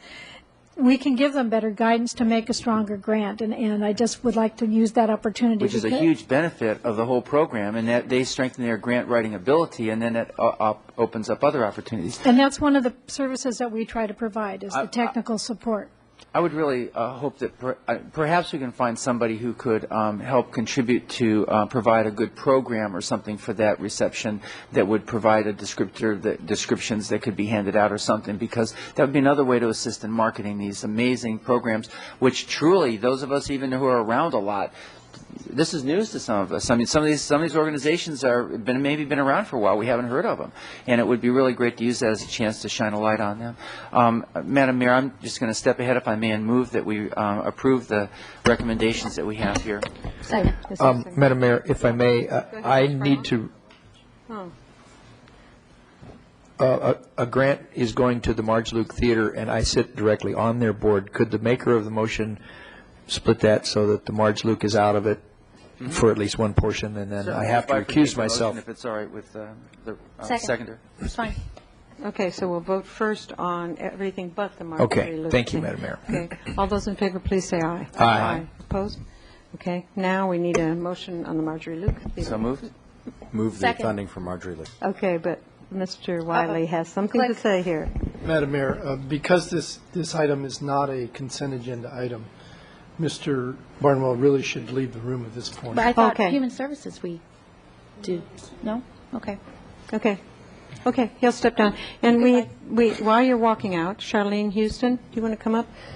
And here, let me turn that on there. We're pleased to see you Hello. here. Thanks. I work part-time for Angels Bearing Gifts, and I just wanted to thank Jenny and the committee, because our board and all the artists that are going to be able to show their work, I get choked up, seriously, at Faulkner are so happy and so stoked, and I'm so happy that money's coming towards them to have that opportunity, which they've never had. And we're going to really be able to reach out to a lot more people, and hopefully a lot of people will come, and it will be a true celebration. So I just want to say thanks. Well, we look forward to celebrating with you. That's nice. Thank you. Okay, now we need a motion. Did we already have one? Well, I don't think should we we did. make a No, motion I again? said so moved, so I'll second. on there. Okay. Can I just add one We're thing just before moving we... on the Marjorie Luke Theater grant. It Go just ahead. occurs to me today that, we do want to, thinking of Mr. House's point about marketing, the Human Services grants process in the evening and having people come and talk about their program before we make that vote, I think is really beneficial to us and to the people who watch about what's going on in the community on Human Services side, and perhaps something similar to that, because it's similar, significant funding that we're giving out from our general fund to do this kind of work. So maybe as we look at upgrading or improving our process, that might be something we may want to consider and invite the recipients like we do for Human Services and things like that. Yeah, I even think people know more about the Human Services than they do some of these arts groups. Right. I don't know why, but maybe it's partly because they come in here and tell us about themselves. But anyway, good idea. Mr. Williams? I agree. Not so much so that they pay homage to us for No, giving no. them a couple No, it's for $1,000s, but more so that they use the opportunity of a public forum to promote their Right. program. I think that's really important for people out there to know what they're up to. And see, I didn't even know Angels Bearing Gifts was going to be in the Faulkner till just now. So there you go. Okay, no, that's a good idea. Okay, we have a motion and a second on the Marjorie Luke grant. All those in favor, please say aye. Aye. Aye. Opposed? Very good. Okay, thank you very much. Thanks for coming. Okay, item 9, and then we'll take a break after item 9. Item number 9, agreements for after-school recreation programs, including recommendation C, adopt by reading of title only a resolution of the Council of the City of Santa Barbara amending resolution number 07-053, the position and salary control resolution for fiscal year 2008, affecting the Recreation Division of the Parks and Recreation Department, effective September 18th, 2007. Okay, after-school recreation, it's school time, so how's it going? Ms. Hannah. Good afternoon, Madam Mayor and council members. I'm Sarah Hanna, the Recreation Programs Manager, and I'm pleased to be here today to bring forward information on the after-school recreation programs and the agreements that we do jointly with the Santa Barbara School District to run these programs. There are 3 main after-school programs. I know the council members are very aware of them, but just for the viewers at home, I wanted to touch on them ever so briefly. The Recreation After-School program is held at 5 elementary school sites. It is a city-run program, both fee-based and with a scholarship program, sports, enrichment, and homework club. The After School Opportunities for Kids is a state grant-funded program run by the district. We provide the recreation support for this program. It's held at the 5 Title I elementary schools within the city. And then the Junior High After School Sports and Recreation program. It's also a city-run program at the 4 junior high school sites that you are all aware of. One of them that happens to be out in Goleta. A bit about the purpose. Number 1, this supports the purpose of the youth platform that was recently adopted by the council in July. It provides many of the elements that are asked for in the platform: a safe place for children to play, to promote physical activity, to expand opportunities for youth, and to strengthen and support joint use agreements with schools to turn schools into centers for community life. Also, as many of you know, the after-school hours can be the most vulnerable hours for youth and an opportunity for them to engage in inappropriate behavior. So it's a place for them to go that's safe and provides activities as alternatives for this inappropriate behavior. Also, recreation, it's in your neighborhood. If you don't have a park or a recreation facility in your neighborhood, your elementary school site served as that opportunity. So for many children, their life after school is right there in their home and in their neighborhood. So it's very important for them. The purpose of this program also continues the focus of the City Council to have a healthy joint use agreement with the school district and to strengthen families and to have a stronger community through that. It's a very important community benefit that we have. I wanted to touch on some of the changes in the agreements that are new this year. In the Recreation After School program, we've had a 33% increase in participation from last fiscal year to this the most recent fiscal year. So in order to address that, we are increasing our budget so that we can have 400 participants. We again anticipate an increase of 5 to 10% in fiscal year 08. The budget reflects about a 12% increase in staffing. We are continuing with the $60,000 in scholarships that was set aside by council 4 years ago. That continues this year. And one of the most important benefits to the community is it's a very low-cost program, $120 for 30 days, or that being $4 per day, or you can drop into the program on any day through a punch card use for $6 per day. The After School Opportunities for Kids is the district-run program. It is state grant-funded, and through application this past year, they received an additional $2.50 per child, per student, per day in grant funding. So a very important change for them and an opportunity to really improve and strengthen their programs. There is a renewed emphasis on learning and a renewed emphasis on English language mastery. So certified teachers will assist with tutorials, and that is really the emphasis of the program, and they will be, state auditors will be coming and talking to the children to make sure that they are achieving these emphases. Also this year, in the past, we've had a struggle with a coordinator that would run out of hours as an hourly employee, and using 1,000 hours per year, she would run out, or he, maybe 3 months short of the school year.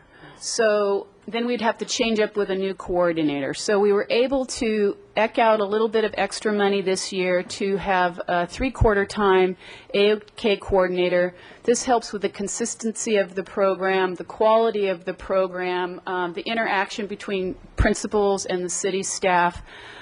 Something we've kind of been waiting to do for a long time, and this year, with the additional funding, we've had the opportunity this year. The AOK program is run by the district. The amount of money that we provide for it and our agreement is for the recreation services. It is a small portion of the bigger grant-funded program where they spend around $900,000 a year for the total program cost. So they have many donations and grants that supplement this program. And it's really a model program throughout the state, and that's one of the reasons they were able to achieve this additional funding through the state process. If I could just add one thing, because I think it brings it home in terms of the benefit to the state grant-funded programs. AOK has a budget of over $900,000. They serve over 500 kids. The RAP program has a budget of around $175,000. This year, we will serve 400 kids. So it really is a difference, and it does also show you the breadth of the AOK program and what the state funding can bring for after-school programs. So it is quite a difference in the cost of the program. That's not to denigrate in any way our recreation after-school program. We're very proud of it, but the AOK program is a substantially different program. And with the emphasis on academics, are they able to hire credentialed teachers then for after-school? Madam Mayor and council members, that is correct. Oh, because that makes a big difference when they're trying to get some mastery with the English language or those Yes. kinds of things. Okay. Very interesting. Okay, go ahead. And again, this year, the junior high after-school program. I'm really pleased at how the Santa Barbara School District has embraced changes to this program to allow us additional access on campuses. Our goal is to double the participation size. We have been working over the last several weeks with nonprofit partners to bring them in, to bring enrichment programs that would be also free to the students, and hope that meets the needs of some that don't want to do sports, that there are other opportunities on campus. This is new for the district, and we are really happy with their support, and they're excited about it. They're excited about keeping their kids on campus like we are. So we've seen a really significant change. The district's also going to be helping us with more collaborations on marketing through different avenues, such as the school newspapers, flyers that can go home, perhaps a link on their website. So we're looking at all kinds of different things that we can do with them. As you all know, the district did reduce their funding from from 60,000 down to 40,000. And as part of the new funding for youth this last spring, the council provided a new commitment of 35,000. This, in combination with another 15,000 that we plan to raise through fundraising commitments, brings us up to almost a $100,000 program. We do feel that the businesses have a positive outlook on the junior high after school program, and that this is really a good opportunity for them. They all want to help, to look to ways that they can help the junior high after school program and other after school programs. So we don't think it's going to be hard to make this fundraising commitment. We've already had people contact us that are going to be willing partners. Okay. Good. And then, first and foremost, this program is free to participants, so that's a really key thing. Just a little bit of history about our participation. RAP has steadily increased over the last couple of years. We're looking for a 5 to 10% increase in fiscal year '08. The AOK program is maxed out in the size of 520. That's how much is provided through the grant funding. So sometimes kids can come and go, but they have a maximum of 520 participants broken up between the 5 school sites. The junior high program has kind of had a rocky road. It's ebbed and waned, and we're really hoping that with the addition of the enrichment programs and the partners on campus and some new vitality to the program and emphasis, that we'll be able to double our participation and bring the junior high school program back up to previous numbers, though it used to be. I also wanted to let you know that in the 4th week, we're in the 4th week of school right now, and right now we're at 760 participants. So we're on our way to a very successful year. Just to touch briefly on the combined funding commitments of these 3 programs, the City of Santa Barbara, a little over $140,000. Santa Barbara School District, $205,000. This does not include the AOK additional grant funding. This is just strictly the agreement between the city and the school district. The city of Goleta, because the Goleta Valley Junior High School is out there, has again is pledging $7,000, and then approximately $132,000 in fees and fundraising that we hope to achieve. And if we have additional money, we'll spend it on really valuable things, and if we don't get all the fees in, then we just kind of scale back the program to meet, so we have a balanced budget. So a total budget just shy of $500,000. I wanted to encourage folks that are out there that would like to, provide funds or a sponsorship of a sports team or something, to call us at the Parks and Recreation Department. I also wanted to bring to your attention two notes in the council agenda report. On page 3, I'm surprised none of you caught this, but maybe somebody had. Under the after-school programs, the budget and financial information, at the very last line of the first paragraph, the additional appropriation in the amount of $117,600 is from the city. Those will be brought in by fees, so it's not provided by the district there. So that change. And then on the very last page, on page 4, in the table, I did not indicate at that time in the AOK block. It looks like it's a very inexpensive program to run, but there is a significant amount of grants and donations that take place in AOK so that they can provide their program.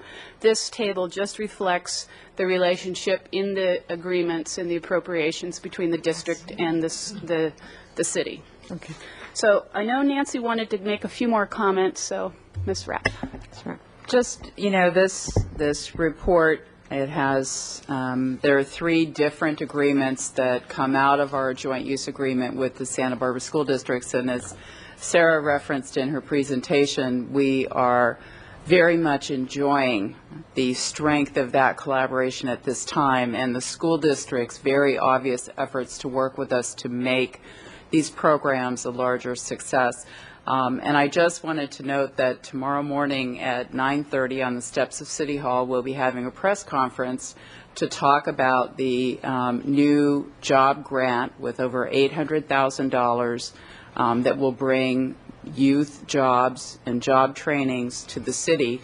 And the Santa Barbara School Districts is one of our partners with that grant opportunity as well. So it just is another demonstration of how we are working very closely together to do the right thing for the youth in our community. So encourage you, if you can, to join us tomorrow morning at 9:30.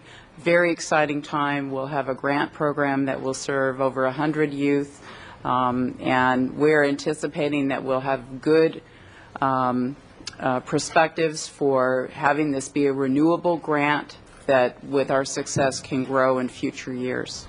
Thank you. That's very nice. Okay, anybody, Mr. Barnwell? Well, I want to start by saying how pleased I am by all of this stuff and the expansion of it, and also with the school district's willingness to change some of their philosophy and work with the nonprofits, all of which I think is really excellent.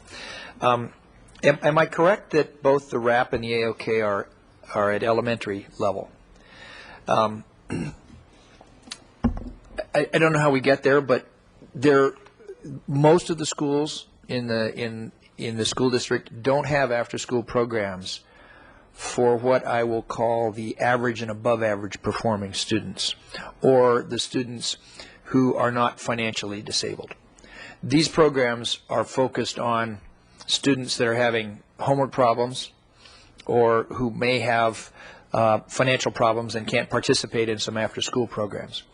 I don't know how we get to where we need to go, which I think is that there are after-school programs for the entire rainbow of children that are at all of the elementary schools. I know it isn't it's not our mission, but we are assisting.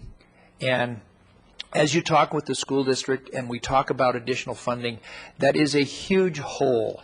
The only school that I know that has after-school programming until 5:30 for every kid is Peabody Charter. The other campuses, if your child isn't enrolled and doesn't specifically qualify for either of these two programs, you're trying to figure out what to do with your kid from 3 o'clock until 5 until you get out of work. And I want you to expand on that as best you can, because I don't lay claim to knowing it all either. And the philosophy that we're now applying to the junior high, which is all comers, I think is a very, very good one. I'm curious. I got a question or two, and I can see you're reaching for your mic, so go ahead and give me what you want to give me. But I'm curious as to how this is going to be run. And specifically, I'm thinking the only models that I know of are the nonprofits that do Little League and YFL and Pony Baseball. And having gone through the junior high where things happen so quick, you're there for 2 years and then you're gone and you're in the high school. So the continuity associated with the way the school district runs junior high programs is really a short sense of continuity, 2 years, versus the way that the nonprofits do it, which is a much larger, we're here for the big picture kind of thing. So how do those different philosophies of running programs come together on this particular after-school program? Okay. Madam Mayor and Councilmember Barnwell, just a little clarification. The Recreation After School program, the RAP program, which is operated at 5 elementary schools, is open to everyone. So does not exclude anyone. We have scholarships and it's fee-based. The AOK program is really the program that I think that fits the description that you're talking about, which really is only open to targeted students that have a demonstrated academic need. And we have had discussions with the school district. We continue to have discussions with the school district about that's only serving, a small percentage of the students attending those schools. So we've made a lot of progress in some other areas. We're very hopeful that we'll continue to make that progress. And as you said, the junior high program is open to everyone. With regard to how the continuity of programs, the junior high after school sports program actually already has a lot of continuity from year to year. And if I'm understanding your comment correctly, the introduction of nonprofits to bring their programs on campus will have that same level of continuity as long as we're able to make the relationship work. And we're putting a lot of energy on the front end to make sure we have a good fit. The school district's, very interested and very selective, if you will, of what's coming on campus, appropriately so. A lot of good questions are being asked on the front end. And then once those programs are part of the junior high after school program, we would see them continuing as long as it's a win-win relationship, which we anticipate that it will be. So I'm not sure if I answered your question specifically. Give me, if the council will just indulge me a second, because this is really important, and I know you know that too, and I know the city knows that, because junior high is where the kids fall off the edge. Yes. Let's just take a program, YFL, or let's take a program, Pony Baseball. My son went through Pony Baseball, and there was a very, very active program, but it's outside of the school district. And the only time the school district was able to pick up that baseball program was when you got into high school, where there was an ongoing baseball program. So let's take YFL or Pony. Are those the kinds of groups that you're talking about partnering with at the junior high level? Or is there some other vision? I don't quite understand what's going to happen. I think probably it's best if I defer to Sarah. Sarah's been doing all the negotiating. We can actually give you an example of some of the nonprofits that will be part of the program this year. On the junior high school campuses, we do have all of the sports set, and generally they are run by PE instructors that are on the junior high school campuses. We are blessed with the continuity that kids that go to AOK and RAP are familiar with recreation after-school programs on your campus, and we are hoping that they will stay on campus at the junior highs as well. The opportunity that we're looking at is trying to add enrichment and art programs to our slate of sports programs. So groups such as AHA, Academy for Healing Arts, Shape of Voice, Conflict Resolution, perhaps Creeks, many different groups that either offer community service opportunities, leadership programs, art programs, dance programs. PAL is looking at having self-defense and hip-hop. Anyone that has a program that they're currently offering that they could expand and not actually, charge the students within their current resources, expand to a city campus, those are who we're looking at. Whether they want to come 1 day a week for 1 to 3 hours or come 2 days a week for a 6-week program and move through the schools. We're really very flexible on how we are going to add them to our current slate of sports offerings. But we did feel that there was some students lost that aren't, in sports. And the sports that you're talking about, the club sports, those really are an opportunity for kids that have parents that will drive them and funds that will allow them to participate. We are interested in having AYFL and AYSO come to the junior high schools and help change the quality of those programs, because the kids are really interested in being on those club teams, but they don't have that opportunity, many of them. So we are talking with them also. But the main emphasis has been for nonprofits that offer teen-focused programming that may be a little bit different from sports. And as Nancy said, the district is being very selective, and we're going back to the district with a slate of programs, the mission and the purpose for each of these programs on campus, what the opportunities will be. We'll probably be returning to the Board of Education the second week of October. So we've been working on it for several weeks. We're hoping to get it up and running in October. We will have co-sponsorship agreements with each one of these agencies. That provides the district with the umbrella and the safety net that is similar to all the agencies that we co-sponsor with now. Thank you. And my last question,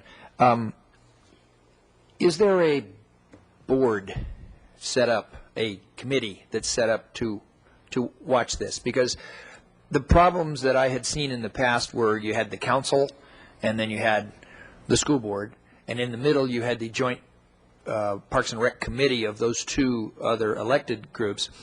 But I'm curious about how will this be administered by someone other than the school board? How does this how are these decisions made as to which of these nonprofits may or may not fit in? And then how are they monitored? And how does that work? I'm really a little concerned about that part of it. We work very closely with the assistant superintendents, Robin Swaski and Paul Turnbull, and I am talking to them weekly, if not every other day, about these program opportunities, and they are being so supportive on helping us bring these opportunities forward. So though we do not have a specific committee that's working on it, city staff works on it very closely with school district staff. and that's kind of our checkpoint, and that's where we talk Okay. about what's the best way to go and get the word out to principals. And it We do won't go- have quarterly meetings and annual meetings with principals to discuss issues and look for opportunities for improvement. Okay. One additional comment so that it doesn't get interpreted in the wrong way.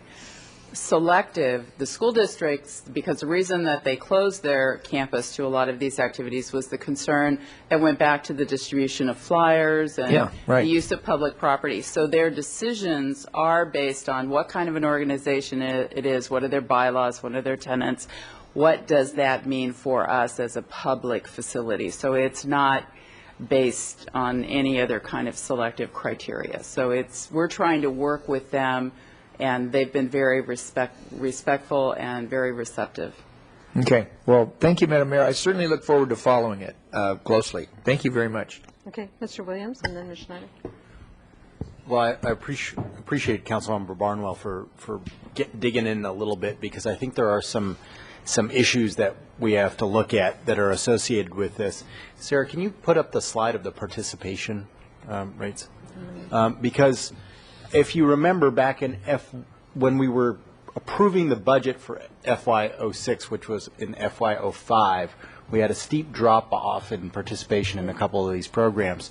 And it's because we were charging fees to make up for losing funding. And it came to the Finance Committee, and I think we did the right thing and the council did the right thing, but I think it's important to revisit the debate at the time, because it was by no means unanimous. Mr. Horton and myself were arguing that we have to fund this stuff because there is no one else to do it.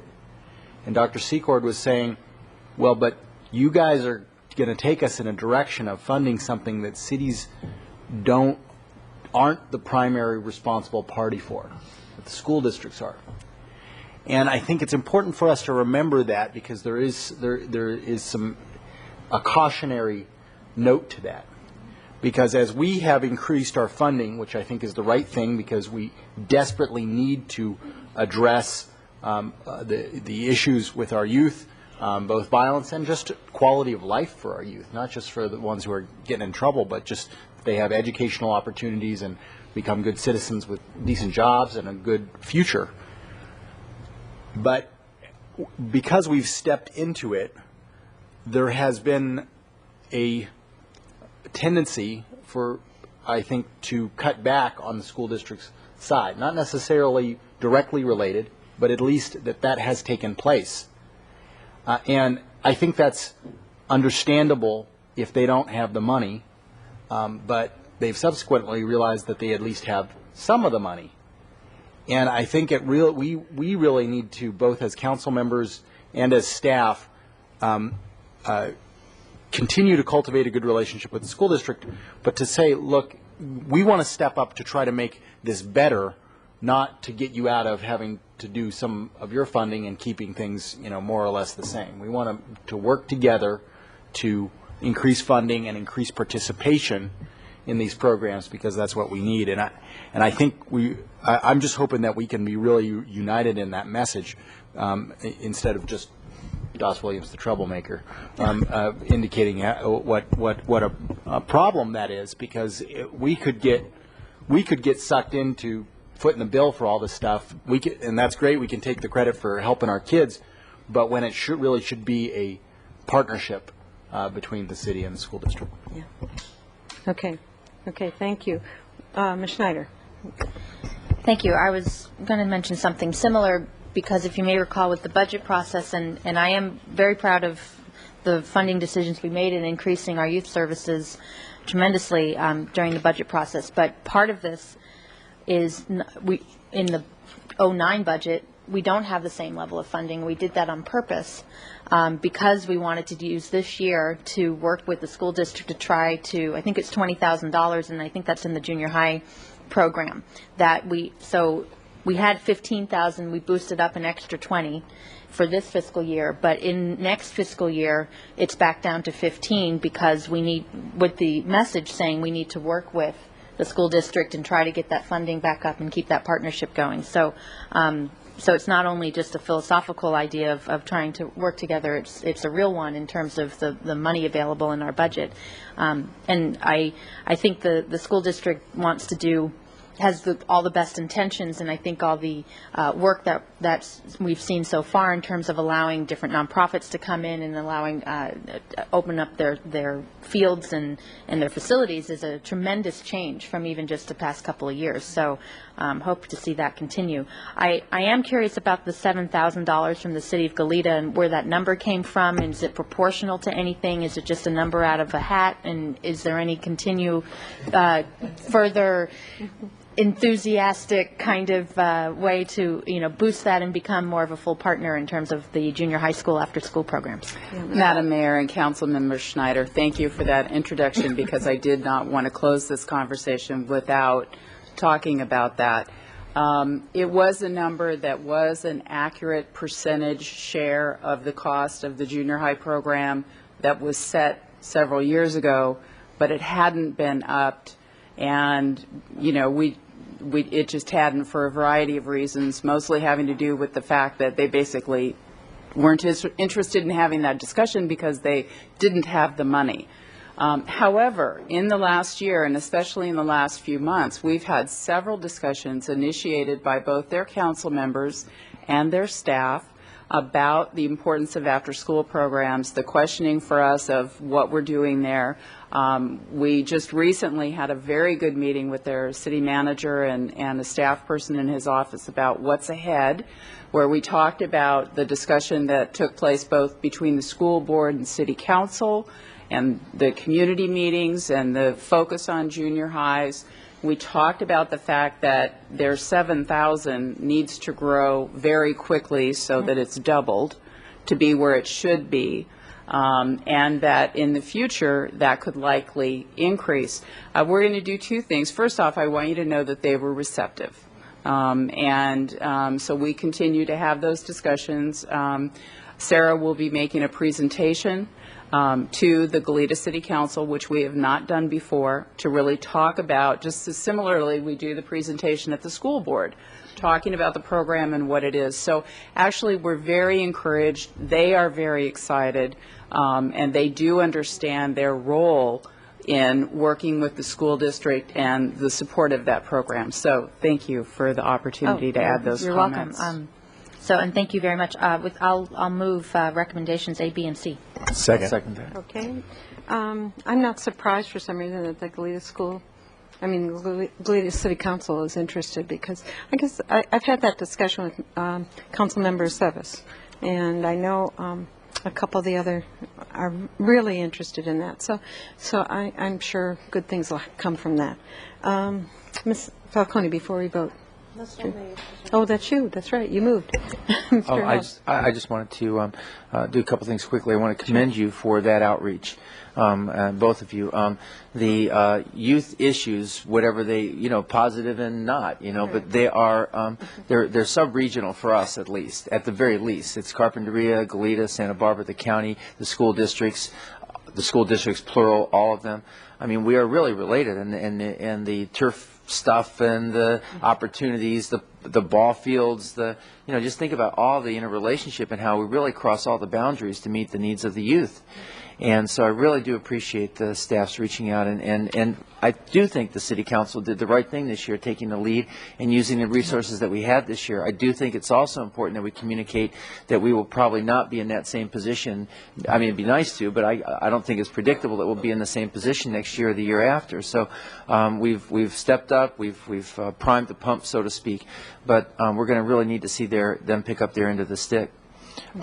Anyway, I support the motion. Thank you. Okay, we have a motion, a second. All those in favor, please say aye. Aye. Opposed?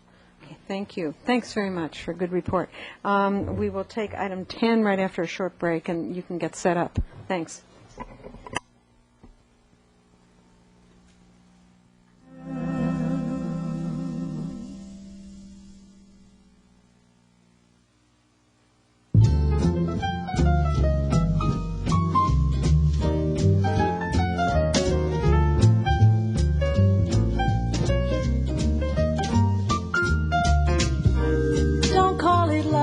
Let's say we're fond of one love, let's say that we agree. There's always a chance that we may be mistaken. A mountain out of a molehill could be what we're making. Don't call it love, let's say we gel well together. Don't call it love, let's say we get along. And in time, if we find that we're meant for each other, not till then will we call it love.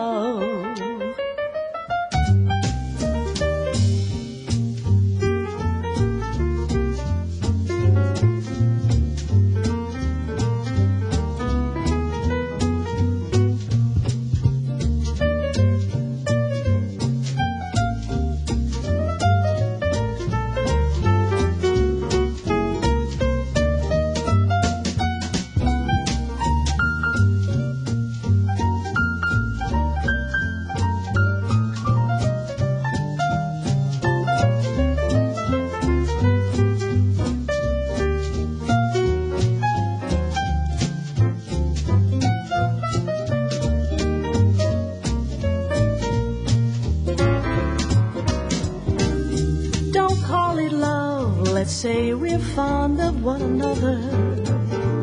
Don't call it love, let's say that we agree. Oh, there's always a chance that we may be mistaken. A mountain out of a molehill could be what we're making. Don't call it love, let's say we gel well together. Don't call it love, let's say we get along. And in time, if we find that we're meant for each other, not till then will we call it love. Not till then will we call it love.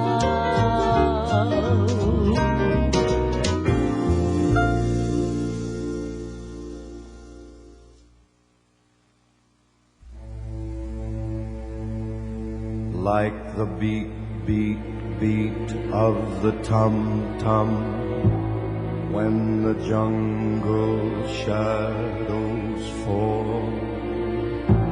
Like the tick, tick, tock of the stately clock as it stands against the wall.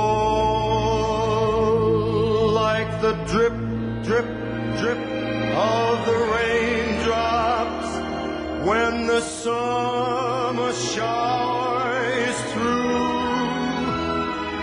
So a voice within me keeps repeating you, you, you, night and day.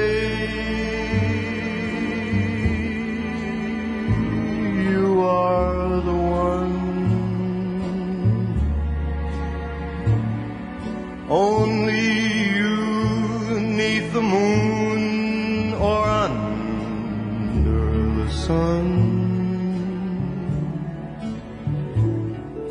whether near to me or far, no matter, darling, where you are, I think of you. Night and day, day and night. Why is it so that this longing for you follows wherever I go?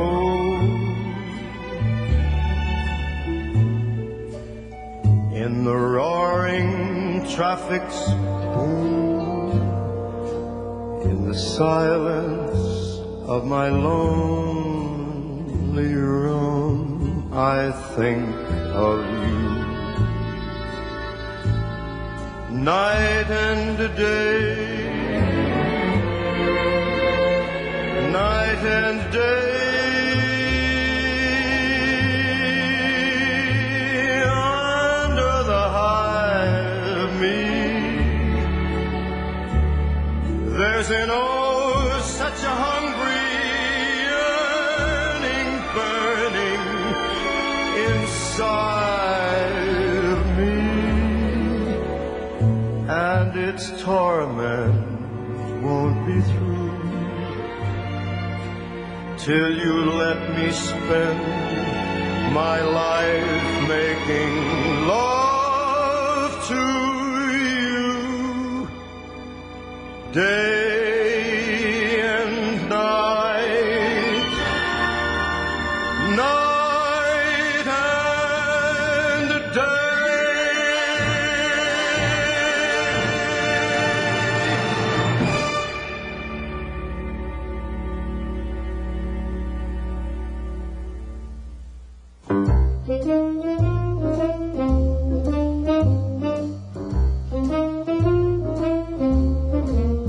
Another bride, another June, another sunny honeymoon, another season, another reason for making whoopee. A lot of shoes, a lot of rice. The groom's so nervous, he answers twice. It's really killing that he's so willing to make whoopee. Picture a little love nest out where the roses cling. Picture the same sweet love nest. Think what a year could bring. He's washing dishes and baby clothes. He's so ambitious, he even sews. But don't forget, folks, that's what you get, folks, for making whoopee.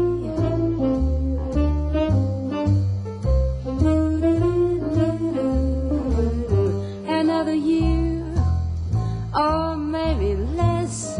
What's this I hear? Well, can't you guess? She feels neglected, and he's suspected of making whoopee. She sits alone most every night. He doesn't phone, he doesn't write. He says he's busy, but she says, is he making whoopee? He doesn't make much money, only 5,000 per. With some judge who thinks he's funny, says you pay 6 to her. He says, now judge, suppose I fail. The judge says, budge right into jail. You'd better keep her, I think it's cheaper than making whoopee. Making whoopee.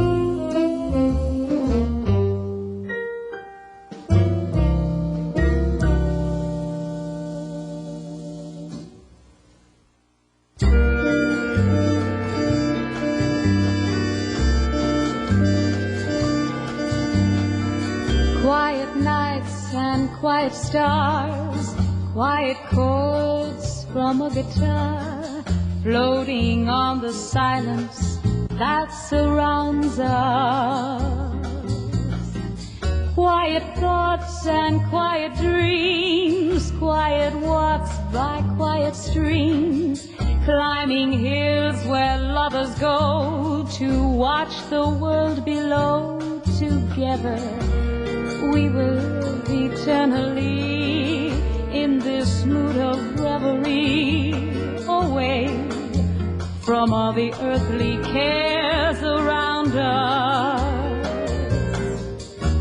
My world was dull each minute until I found you in it, and all at once the happiness I knew became these quiet nights of loving you.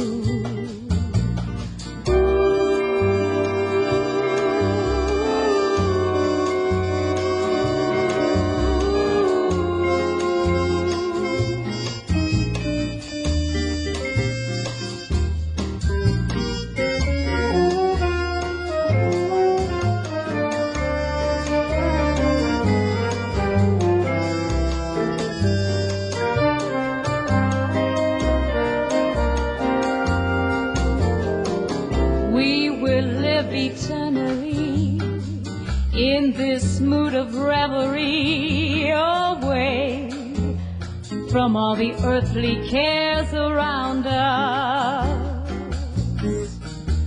My world was dull each minute until I found you in it, and all at once the happiness I knew became these quiet nights of loving you.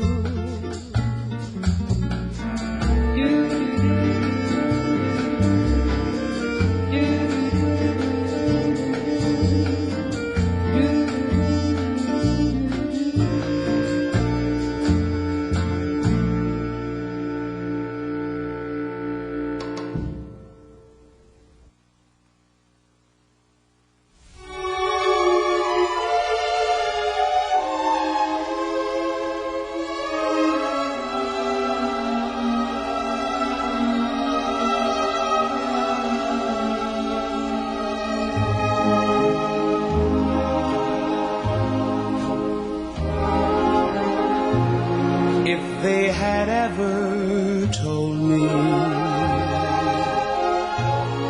how sweet a kiss could be, I would have said impossible, impossible for me. And if they said I'd find you beyond the rainbow's end, I would have said impossible, impossible, my friend, to dream about what might have been is strange enough for me. But now it seems I'm living in a dream too beautiful to be. If they had said a moonbeam could System at 630 Garden Street and 635 Laguna Street, Santa Barbara, California, and related incentive program agreements with Southern California Edison Company. Okay. Mr. Nisich. Yes, good afternoon, Mayor and Council. This is a time that's been long awaited. This is kind of an exciting project for us to be working on. The Council will recall that we've been working on these solar projects for, this was about 3 years or so, but we've grown a lot. The Council will recall also that we just recently completed the Fire Station 2 solar. That project's about 15 kilowatts. We're talking 350 kilowatts here, so you can see we've grown substantially. Today's action is to do a couple of things. But the first thing is to approve staff to negotiate and execute an agreement, a power purchase agreement. That's, I think, obvious from your recommendation. The second thing, which may not be so obvious, is we're asking you to give us direction relative to the renewable energy credits, which we presented last week at the Finance Committee, and we're recommending that the city retain those renewable energy credits, and Mr. Ferguson will explain that. Today's action was going to move us quite a bit forward on the whole track of the city's use of renewable energy. The staff report and all the work that's gone down, we've worked hard to balance the economics and the policy considerations and evaluating options under the city's renewable energy use and facilities. Today, Mr. Ferguson, our water resources supervisor and resident engineering economic analysis person, will give a presentation and talk about some of the history and remind us why we're here, and then we'll be here to answer questions. So with that, Mr. Ferguson. Okay, Mr. Ferguson. Thank you, Madam Mayor, members of council. Quick background, Sustainable City Program is the impetus for our effort on this project, pushing renewable energy use. Solar electric, clearly feasible technology, costs a lot of money, high capital costs, low operating costs, challenges to make that work somehow. That's what we've been working to do. As Mr. Nisich referred, we've completed a number of smaller solar projects. This is a chance to move to a higher scale of production of power. And in working on this project, we've been seeking the most cost-effective site and a funding mechanism to take advantage of all the efforts that we can to get the price down and get the economics to be as attractive as possible. So in doing so, we look at the city's corporation yard. It is a large facility. We have roof area there that's unshaded and available for use. It's a sizable electrical load that we're addressing there. And the usage of electricity is primarily a daytime usage. That matches the output of the solar system well, provides good opportunity for use of solar electric. This is a larger view of the site. The white buildings, the white roof buildings there are the metal buildings that house a number of different city programs. We've got motor pool in here, we've got general services, water, streets, crews here, Parks and Recreation Department over here, and a number of the facilities maintenance offices and shop areas over there. This building is the Community Development and Public Works Department building, primarily offices, and the public counter space there. Usage there is about 800,000 plus kilowatt hours per year, and on an instantaneous basis we hit a demand of 300 kilowatts. That's just a way of measuring the rate that we're using energy, and that's part of the basis for how we're billed for it. This usage at this site is about 3% of total city usage. We pay about $122,000 a year at this site for all the 4 meters combined. And in developing this project and in our 2 finalists that we have available for consideration, it represents about 55 to 65% of the total load on site met by solar. This is a generic diagram. I think you've seen this before. It's the diagram we use to show the available locations. The 2 proposals that were finalists have different amounts of panel area, but this is generally where they're located to maximize the solar energy available at the site.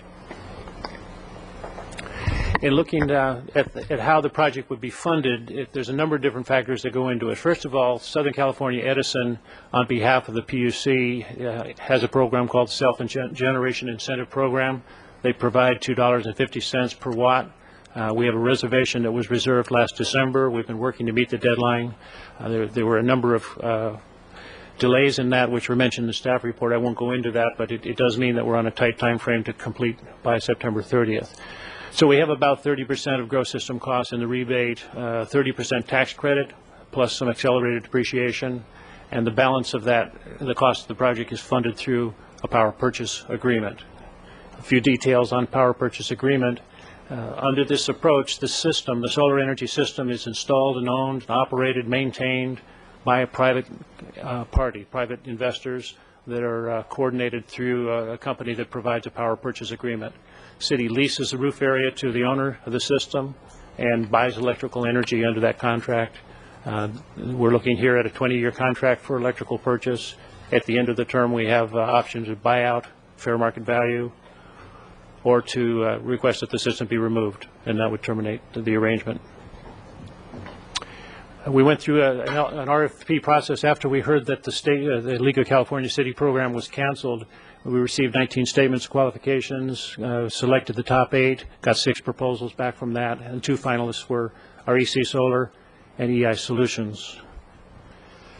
In doing this project, we wanted to pay particular attention to the economics. We drafted some cost-benefit guidelines for consideration by the Finance Committee back in June. A lot of discussion went into that, but the key points was that we use a discount rate of 5%. That adjusts future costs to present value so that they can be compared comparably. Inflation of 3%, that's our assumption. And on top of that, we assume that 1% escalation in energy price for electricity is reasonable based on history. And we did spend some time looking at a couple of historical data samples. We won't go into this in detail, but the point of this one is a data set from 1970 to 2003. The blue line ends up just about at the line that's equal to inflation plus 1% real price. That's one data set. Another data set, similar analysis from 1980 to 2005, shows just about equal to inflation over that period. So that was part of the basis for how we came up with those economic assumptions. Project economics, looking at the proposals that we received here and the two finalists, we look at a solar cost premium about 15 to 25% based on those assumptions, and that translates to about $18,000 to $30,000 a year out of the $122,000 total electric cost for the site. It does assume those assumptions that I just mentioned to you, and there are some additional considerations that are important to note. First of all, that pricing includes the city retaining the renewable energy certificates. It's not clear what value they have. There's an undeveloped market for that. There is the potential that at some point we'll be required to do a certain percentage of renewable energy systems or usage at our site.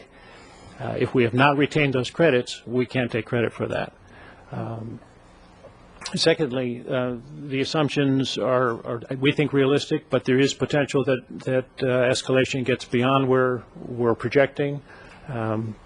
The prices that are in the proposed contracts are locked in, and that would provide a certain stability if that type of escalation happens on an extraordinary basis. And finally, we are not currently on a time of use rate where they charge higher rates for the summer afternoon usage at that site. There's a possibility that could be mandated. The solar system would match up with that better and probably increase the solar savings as a result of that if it were mandatory. The project, we gave an update on the project to Finance Committee last week, and at that time the committee recommended moving forward with the project based on this estimated increment of up to 25%, and the committee also recommended that the city retain renewable energy certificates as a part of this process.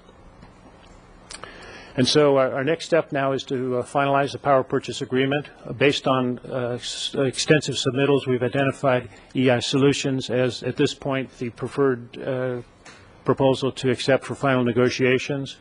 We also retain the second proposal from REC Solar as a strong proposal as well. The first was picked primarily on the basis of a significant lower cost on the electric purchases, and also the system is significantly larger too, and a good increment in size, so more output on that. The deadline on our target here is September 30th with the SCE application. We're working hard to get that completed, and both proposers understand that. And target completion would be sometime in July 2008 in order to comply with the Edison rebate deadline.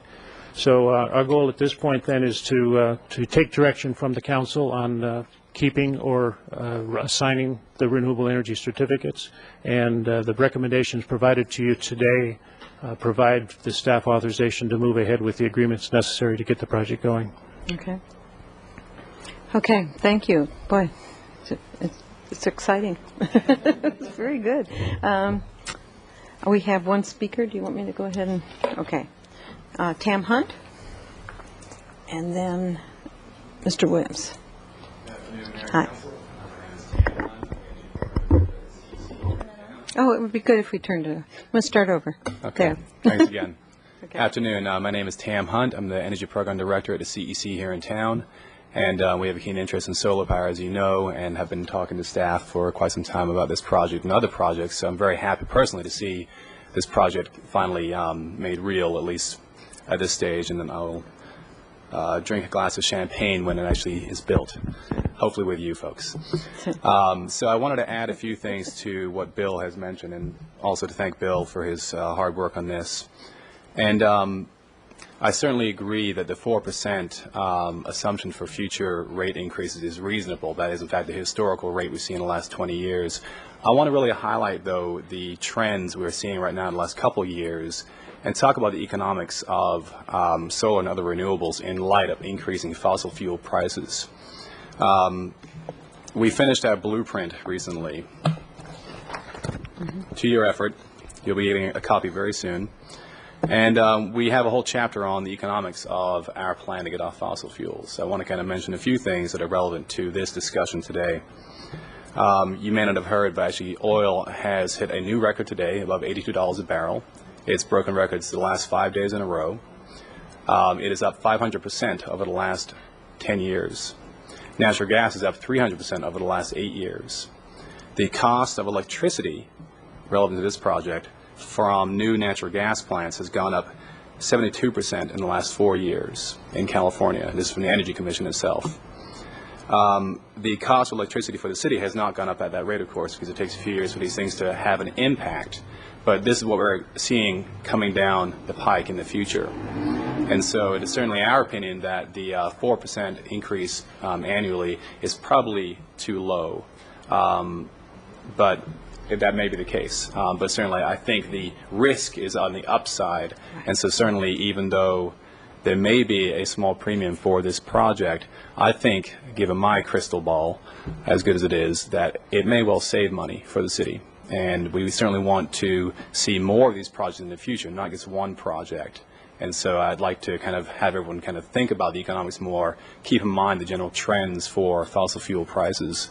And not just for solar, of course, this affects wind power, biomass, et cetera. And I will leave it at that. Thank you. Okay. Thank you very much, Mr. Hunt. Okay, Mr. Williams. Well, as the second young idealistic man speaking, I'll reinforce what Tam Hunt's saying, but from another standpoint. I mean, even, you know, we've seen price fluctuations in fossil fuels, and to some extent, sort of the world market has been able to delay some of the large increases by securing additional supplies in the past. Whether or not that's possible or not is still up for debate. That's why I think Bill's conservative methodology was good to have in the report. But I would highlight on the second to last page of the report, which is the time of use rates. You know, Tam's saying something that might be a little shocking, that we might actually save money in the long run. But when we look at time of use rates and the likelihood of that happening within the next 5 or 10 years, you know, even I would rate that at least larger than 50%, even within the next few, but definitely by the next 5 to 10 years, they're either the utilities are going to have to secure massive new sources of energy, or they're going to have to do time of use rates that helps control demand during peak periods. And so if, you know, in the way I'm looking at this, I'm saying, well, if there's more than a 50% chance that we're going to switch over to time of use rates, mandatory time of use rates, this project is likely not to save us a lot of money, but either, you know, much more than is pictured in the report. But Bill and I like to argue over methodology, and he always has good reasons for his methodology, and it's a great staff report. I wanted to go into the reasons for, because Roger isn't here, the reasons for the Finance Committee recommendations. We did not necessarily know which of the two finalists was cleared when we reviewed this, because the timeline for this is so compacted. But what we were unanimous in is that we should be keeping the renewable energy certificates, both because they have very little market value at the present time, and because we want to get credit for the work that we're doing. The second point was on, I guess I already made, was on the methodology, or on the acceptance that we may, in the short run, have to pay more for energy, but we're kind of hedging our bets against the future, and it may pay off in the long run. The one question I had is, you gave me a range a week ago in Finance Committee of how large the system would be. Was this the larger or the smaller system that was chosen? Madam Mayor, Councilmember Williams, the proposal that we've accepted for negotiation of a final agreement is the larger of the systems, about 350 kilowatts. I'm very pleased to see that. That was one other thing that we talked about in Finance Committee, but did not make a motion on, because we wanted Bill to still have some leeway to see if the smaller system gave a way better deal. Yeah. But having the larger system, I think, also will help attain our sustainability goals faster and increase the amount of renewable energy that the city is using. Good. Ms. Falcone? Thank you. I'm very pleased to see this project come. It's come awfully fast, and I'm very impressed. It wasn't that long ago that you actually brought this idea for our consideration, and to see it at this stage right now, I think is really quite something. I had two questions. Had to do with the buyout, or at least the payment structure. It's a 20-year lease. Are any of those lease payments going to go toward the purchase?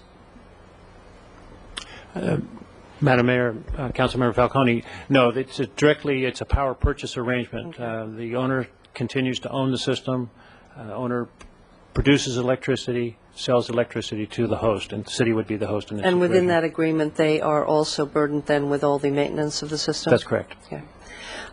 The point at which there could be a buyout, and I understand that's maybe it does and maybe it doesn't happen, but is there an opportunity that has been discussed about upgrading either at that 20-year period or before?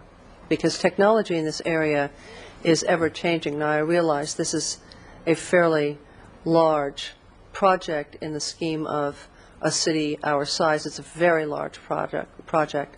But that having been said, I'm just wondering whether or not there's an opportunity to continually look at improving it in terms of its efficiencies and maximizing the power that we can achieve. Are any of those terms at all flexible in the agreements you're negotiating? There is provision for buyout during the agreement. There is also a provision, an option for the city to buy at the end of the agreement. And the agreement could be modified by mutual agreement between the two parties to reflect new technology or different circumstances that have come up. Okay, good. Thank you very much. And onward, I wouldn't have a clue as to which one of these companies will end up being the better company, so I will leave that entirely in your capable hands. I'm sure we'll see whatever it is when it comes for approval of that contract, and we can have any questions then. But thank you so much for all your work, Tony. Madam Mayor, Actually, just so that we Hold on. clarify that this includes the final cut. The staff Right. report did not include the final cut, but the motion today does include the final vendor. Okay, so staff at this point is ready to make a recommendation on the final vendor? It's a good point to clarify. I didn't think that The was recommendation the is to authorize staff to proceed with negotiating and executing the necessary agreements. Right. At this point, we expect to move forward with negotiations with EI Solutions Mhm. with the hope of finalizing the agreement.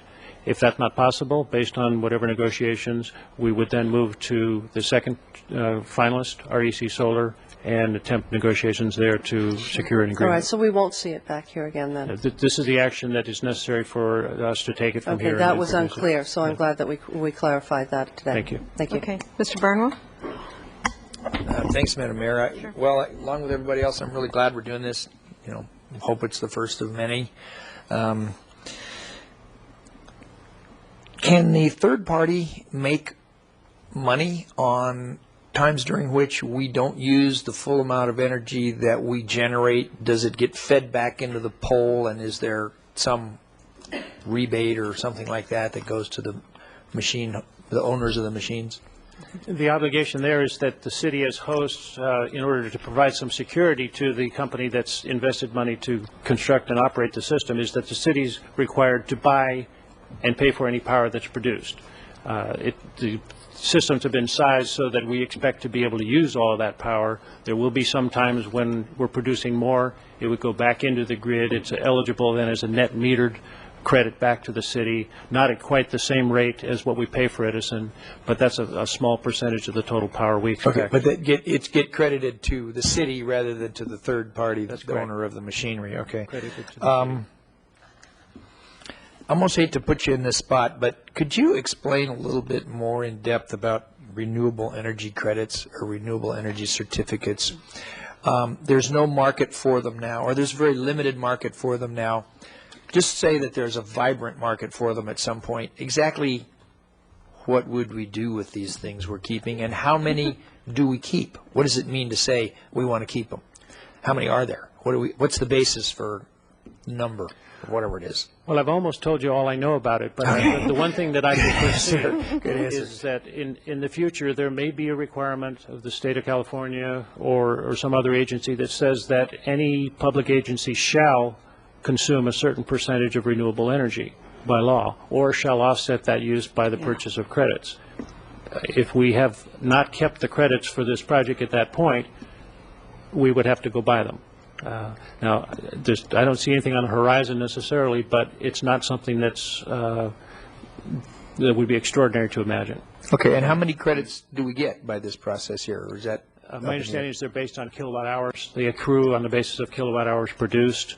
I'm not confident or clear on the process of regulating that and keeping track of them, but all the more reason that if the city's keeping those credits, we're clearly the ones that have well, now, the opportunity. If I may, just to plod through this a little bit, if I could, we're going to have renewable energy credits that we can sell. Is that correct? Or we can use for ourselves. Either way. Is that correct? That's my understanding. And so is this what we're talking about? Let's just say that Santa Maria has absolutely no solar energy and no renewable energy sources, and the state comes down and says, you have to have renewable energy sources. So what the city of Santa Maria would do would be to turn to Santa Barbara, which has these little credit certificates that are based upon our renewable energy system. And they will purchase those from us. The city of Santa Maria will purchase some of our renewable energy credit pieces of paper, and thus in some paper way, they will participate in our renewable energy generation. Is that correct?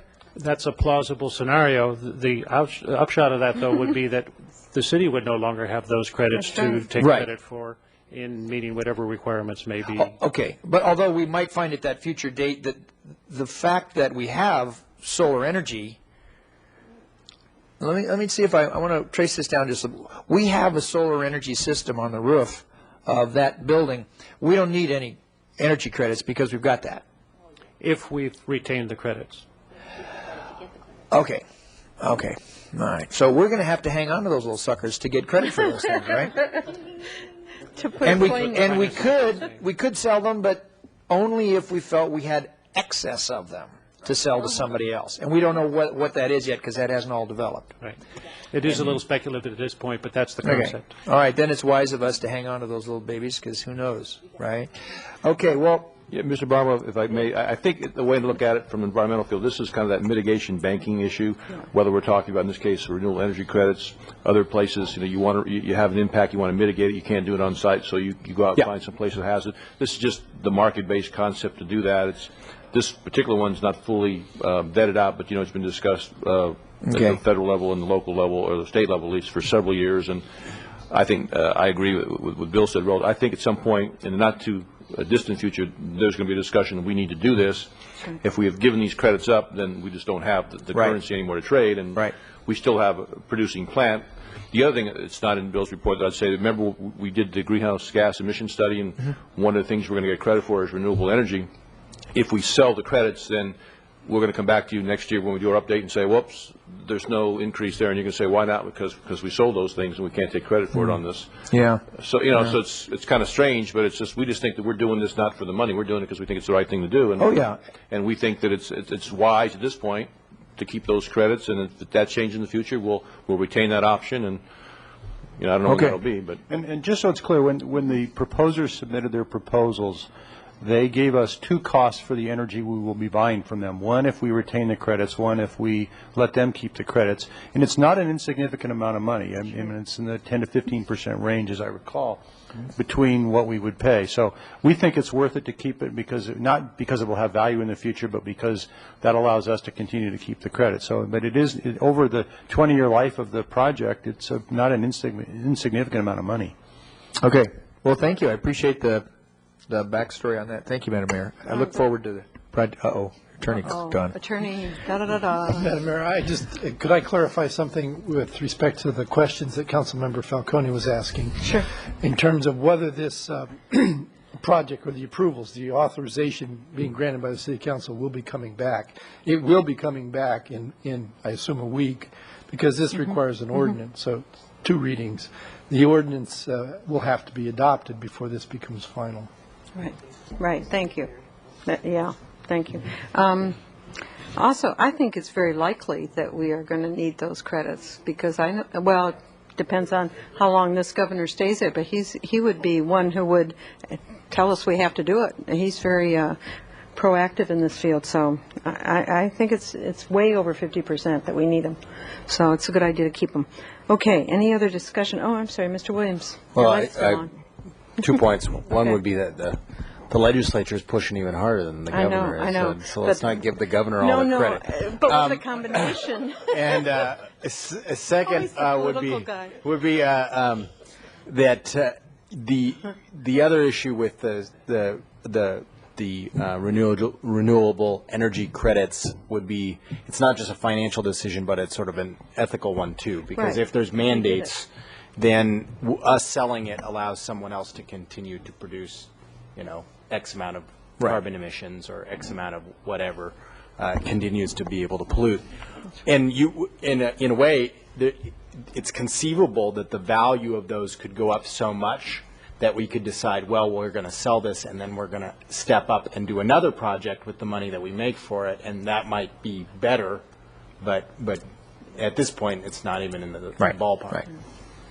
Okay, thanks. Okay, Ms. Falcone. That'd be Grant. Oh, it's. I'm That's sorry. all right. We moved over. Your That's little why. light shows you're sitting in Ms. Falcone's seat. Well, Madam Go Mayor, I'd ahead. like to make a motion. Yes, go ahead, Okay, please. I move that we approve staff's recommendation to move forward with this Corporation Yard Solar Electric Project. Second. With the emphasis on project. Okay. Okay. We That have a includes motion everything in and the a staff second. report, by the way. Motion seconded by everyone. By And that every we single retain the person. energy credits. Okay. All those in favor, please say aye. Aye. Opposed?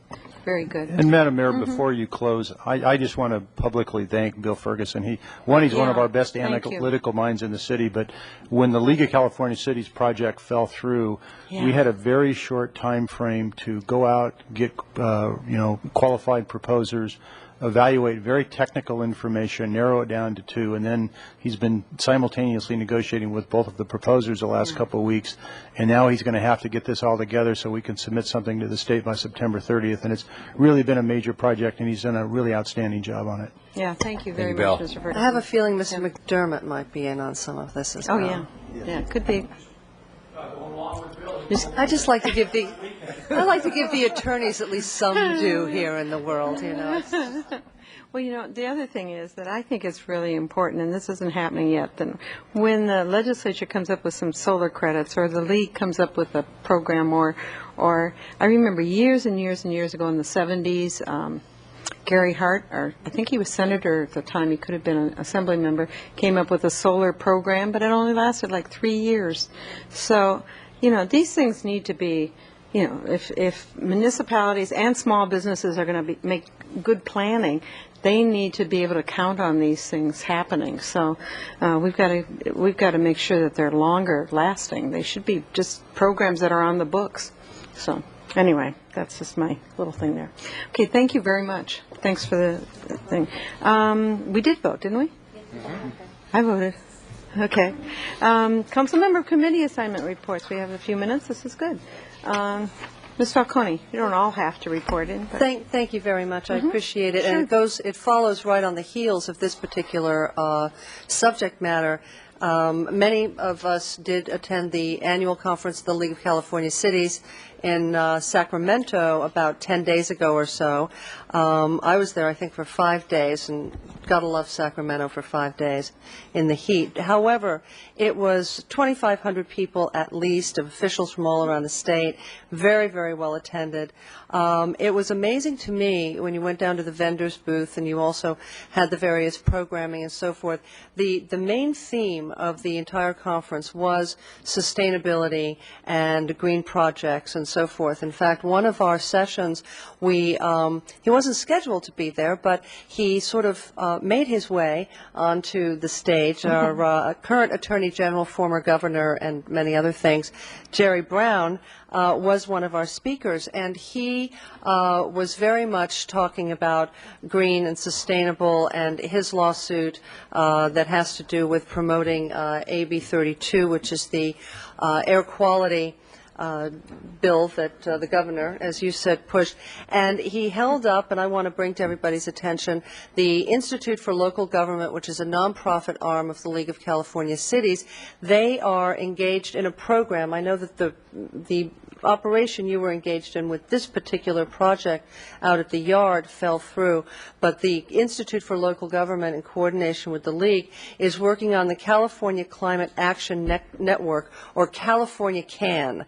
And what they are doing is they are providing a template, really, and not just a checklist, but it has to do with helping local communities really lead the way, because there are a lot of communities around the state that are, as we are, stepping up to the plate in a whole variety of different ways.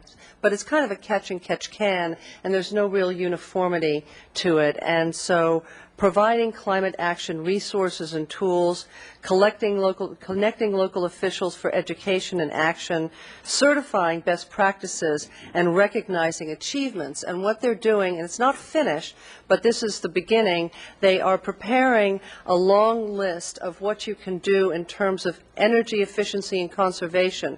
There's a good, better, and best alternative. And they do this for a whole variety of things: green buildings, climate-friendly purchasing, land use, and smart growth, which is going to be a huge issue coming up because of AB 32 and a number of other things. I talked about Steinberg's bill, SB 375, that had to do with regional planning in order to achieve better air emissions, cutting down on folks commuting and other things like that. So this is a very exciting program that we look forward. It's being done in conjunction with Edison, and Hal Conklin is, of course, at the forefront of that. Palm Desert's energy program is something that we are hoping to model after. In fact, I understand that there may be an ordinance in the works that sounds very, very exciting. Also, Sacramento evidently is one of the state's main leaders in LEEDs certified building. So there's an awful lot of stuff going on around the state. I know that we have done a great deal and we plan to do more, but I think this program that we can also get certified for, so more awards. We'll look for more awards. There's a lot going on, and these are very exciting times. So I think that we should all look forward to this program as well, along with continuing our stuff that we are on the forefront of doing in our own city. So I thought that was a nice segue into out of our last assignment. Thank you. Okay. Thank you, Mr. Williams. Well, today the Committee on Youth and Children met with myself and Mayor Bloom. We were missing our chair. We voted to recommend to council, and you'll see this, a partnership sort of agreement and or commitment for the city in participating in the Santa Barbara County Children's Health Initiative. Something that people don't know is that we have we are the county with the second worst amount of uninsured children in the entire state, which is just truly a shame. We have an estimated 2,500 uninsured children in our city, and these are efforts to both use existing programs, but also they've started a new program to try to cover all the different ranges of eligibility to cover both what I would characterize as working poor folks who make too much to qualify for healthy families, but too little to afford health insurance. Yeah. And if you're extremely masochistic, you can read the draft environmental impact report for the state board decision on water rights for the San Ynez River, which is out. We are preparing comments in coordination with the Montecito Water District, the Carpinteria Water District, and the Goleta Valley Water District, as well as ID number 1 in San Ynez. It's a little bit cryptic, a little bit complicated, but if you want to take a look at the documents, which you as a would have an opportunity to do that, just look me up and be prepared for a lot of pain. Okay, Mr. House. Thanks again, Madam Mayor. Just to report, our subcommittee, Rail Subcommittee, had made a presentation, as you recall, to the City Council and unanimously received support for the On-Track program here, the Transit Rail Action for Commuters program, and a plan looking out into the future. We since then have gone to the Metropolitan Transit District with that and received a very warm welcome. It is a transit and rail package. It's integrated intermodal system that we're talking about. And then after that, word got out, and we were invited to go down to the Ventura County Transportation Commission, VCTC, by the almost outgoing director, Ginger Girardi, who's about to leave there. But she was very excited to have us come down and make a presentation to her board, because they have, for a long time, been on record advocating for a similar kind of program to what our initial phases are in On-Track. Jim Kemp from the Santa Barbara County Association of Governments, Pedro Nava was there, and he spoke up for it. Jerry Matillo representing Salud Carbajal, Paul Dyson from the Advocacy Group for Rail Passengers. So Rob Dayton made the presentation, and we had members of our committee there. It was well received, to say the least. It was pretty amazing. We expected possibly some support, but as we listened to each of the speakers on the VCTC panel, wax poetic. It was pretty amazing. They had ideas and suggestions of how perhaps we could be more effective, and they pledged support, their individual jurisdictions and such. It was pretty amazing. So we came back really heartened, and we've met again. Councilmember Schneider and Horton and myself, and we've talked with staff about our next steps, and that would include continuing to be available and to go out and make this presentation to other jurisdictions, especially on the South Coast, and see if there isn't support there. So that's where we're going next with it. It's great. Can I ask a question about that? Sure, go ahead. Have they withdrawn their objection to the improvement, the requested improvements that are necessary for that, like the north platform for Oxnard? Yeah, did that come up? Didn't come up at all. As it turns out, there are some folks that are on VCTC who are very, very knowledgeable about rail, passenger rail, commuter rail, and even there's one freight advocate from Port Hueneme, but really gets the whole concept, and that didn't come up at all. We understand they have their own interest in what happens going out towards Santa Paula and Fillmore and Santa Clarita, but that wasn't part of the discussion. It was clearly, I guess we talked with their staff, and there was some interest in movements in the reverse commute direction from, say, Simi Valley and into Ventura County, which was an interesting compliment. We hadn't really thought of how that would work, and so we've begun a conversation, and they did pledge to be engaged in this with us moving forward. So that was what we really got as a take-home. I think that's totally wonderful. Who would have thought that would happen that easily? I know it wasn't totally easily. I'm glad you went down there and talked to them and everything, but it's really wonderful. There isn't a person up here who doesn't support the rail, and it's really, really great. Ms. Schneider? Thank you. Yesterday, the governing board of the 10-year plan to end chronic homelessness met for the first time. Finally, we have a 30-member governing board, and Jeanette Duncan, who's the executive director of People Self-Help Housing, she's agreed to chair the governing board. We're very excited about that, for having a low-income nonprofit housing provider in the Tri-Counties, having that presence and that leadership, I think, will be really helpful. Of course, as everything, when it gets started, you think about the milestones that you've had to get to this point, and then there's still a laundry list of things that need to happen to move forward. But I'll be sending out a memo with some details. I really want to acknowledge Sue Gray and Don Olson from the city, and then also John Butney and Roger Haru, and my assistant Kate Betchell, who helped put together this packet of information we gave out to each of the board members to get them up to speed of all the things that's happened in the past year. There are 5 positions on the board reserved for elected officials who are serving in an ex officio capacity, which meaning that we can participate, we're part of the discussion, but we don't have a voting Right, so that way we can not be involved in conflict of interest rules when it comes to being on a board of directors.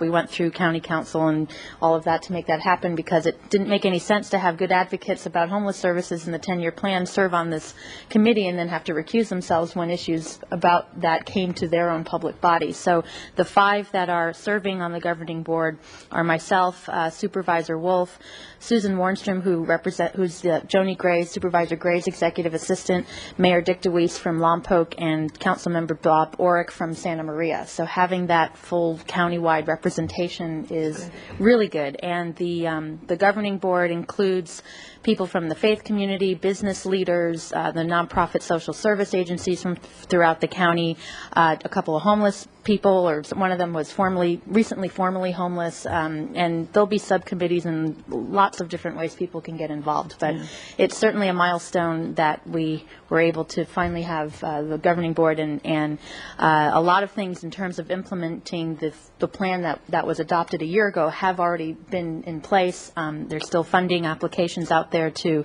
staff this process. Also, the process works under the fiscal agent of Casa Esperanza, and there's an agreement that needs to be finalized. So the governing board would work under Casa Esperanza, but then also Casa Esperanza would work with 2 other shelters throughout the county, Good Samaritan in Santa Maria and Bridge House in Lompoc. So it's very much countywide. A number of county officials, all the department heads basically, from social services, public health, alcohol, drug, mental health, and community housing and development. Also, Deputy Sheriff Jeff Banks is on the board. He runs the jail system program. So there's a lot of coordination there, and it's really exciting to see that come together. Good. Okay, Ms. Barnwell? Thanks, Madam Mayor. Last night, Councilman Williams and Councilman House joined me in going to the Glendon Association conference, and it was very heartrending. The Glendon Association, as some of you may know, is dedicated to the elimination of both violence and suicide, and it was held at La Colina, and the guest speaker was a gentleman. He has this fascinating story. He attempted suicide by leaping off of the Golden Gate Bridge, and he lived. And that's a very rare circumstance. And so halfway down in his fall toward the water, he realized how much he wanted to live. So he survived the fall, and then after many other additional struggles associated with his bipolar mental problems, he has now become a spokesperson to get the attempted suicides, people who are in that direction before they actually do it. And it was just fascinating to listen to the guy. It was really you go to so many of these things, when you listen to speakers, you think, yeah, kind of hardly even worth going. But this was very, very enjoyable. This one, not enjoyable necessarily, but like I said, heartrending, and it kind of a slap in the face and a wake up call. So I wanted to congratulate the Glendon Association for everything they do. That's what I felt when I left the evening. I thought, wow, what a lot of good work they do. And then another event that several of us went to last week was business preparedness, disaster preparedness at the it's not the Red Lion anymore, but whatever, the Doubletree. With the Assistant Secretary of Homeland Security there. So they had a pretty good speaker, and he was also, with a lot of firsthand information, quite informative, speaking both to the Katrina disaster and the fire, the Zaka fire, etc. And I guess the one thing that I would repeat from his comments that I think we all should keep in mind, excuse me, we use the phrase first responder as being police and fire. But he repeated again and again that we ourselves are the first responders. The minute the disaster strikes, we're the first person there. We're the ones that need to have the water and the flashlight and the blankets and the first aid, et cetera, et cetera. And he also apologized for the Katrina disaster, but said that, they were overwhelmed, and the federal government, he just told everybody, the federal government is not going to help you. Federal government will come later with money. That's what they're going to do best. But you're going to need to have your own town and your own house, your own car, and your own kids well cared for.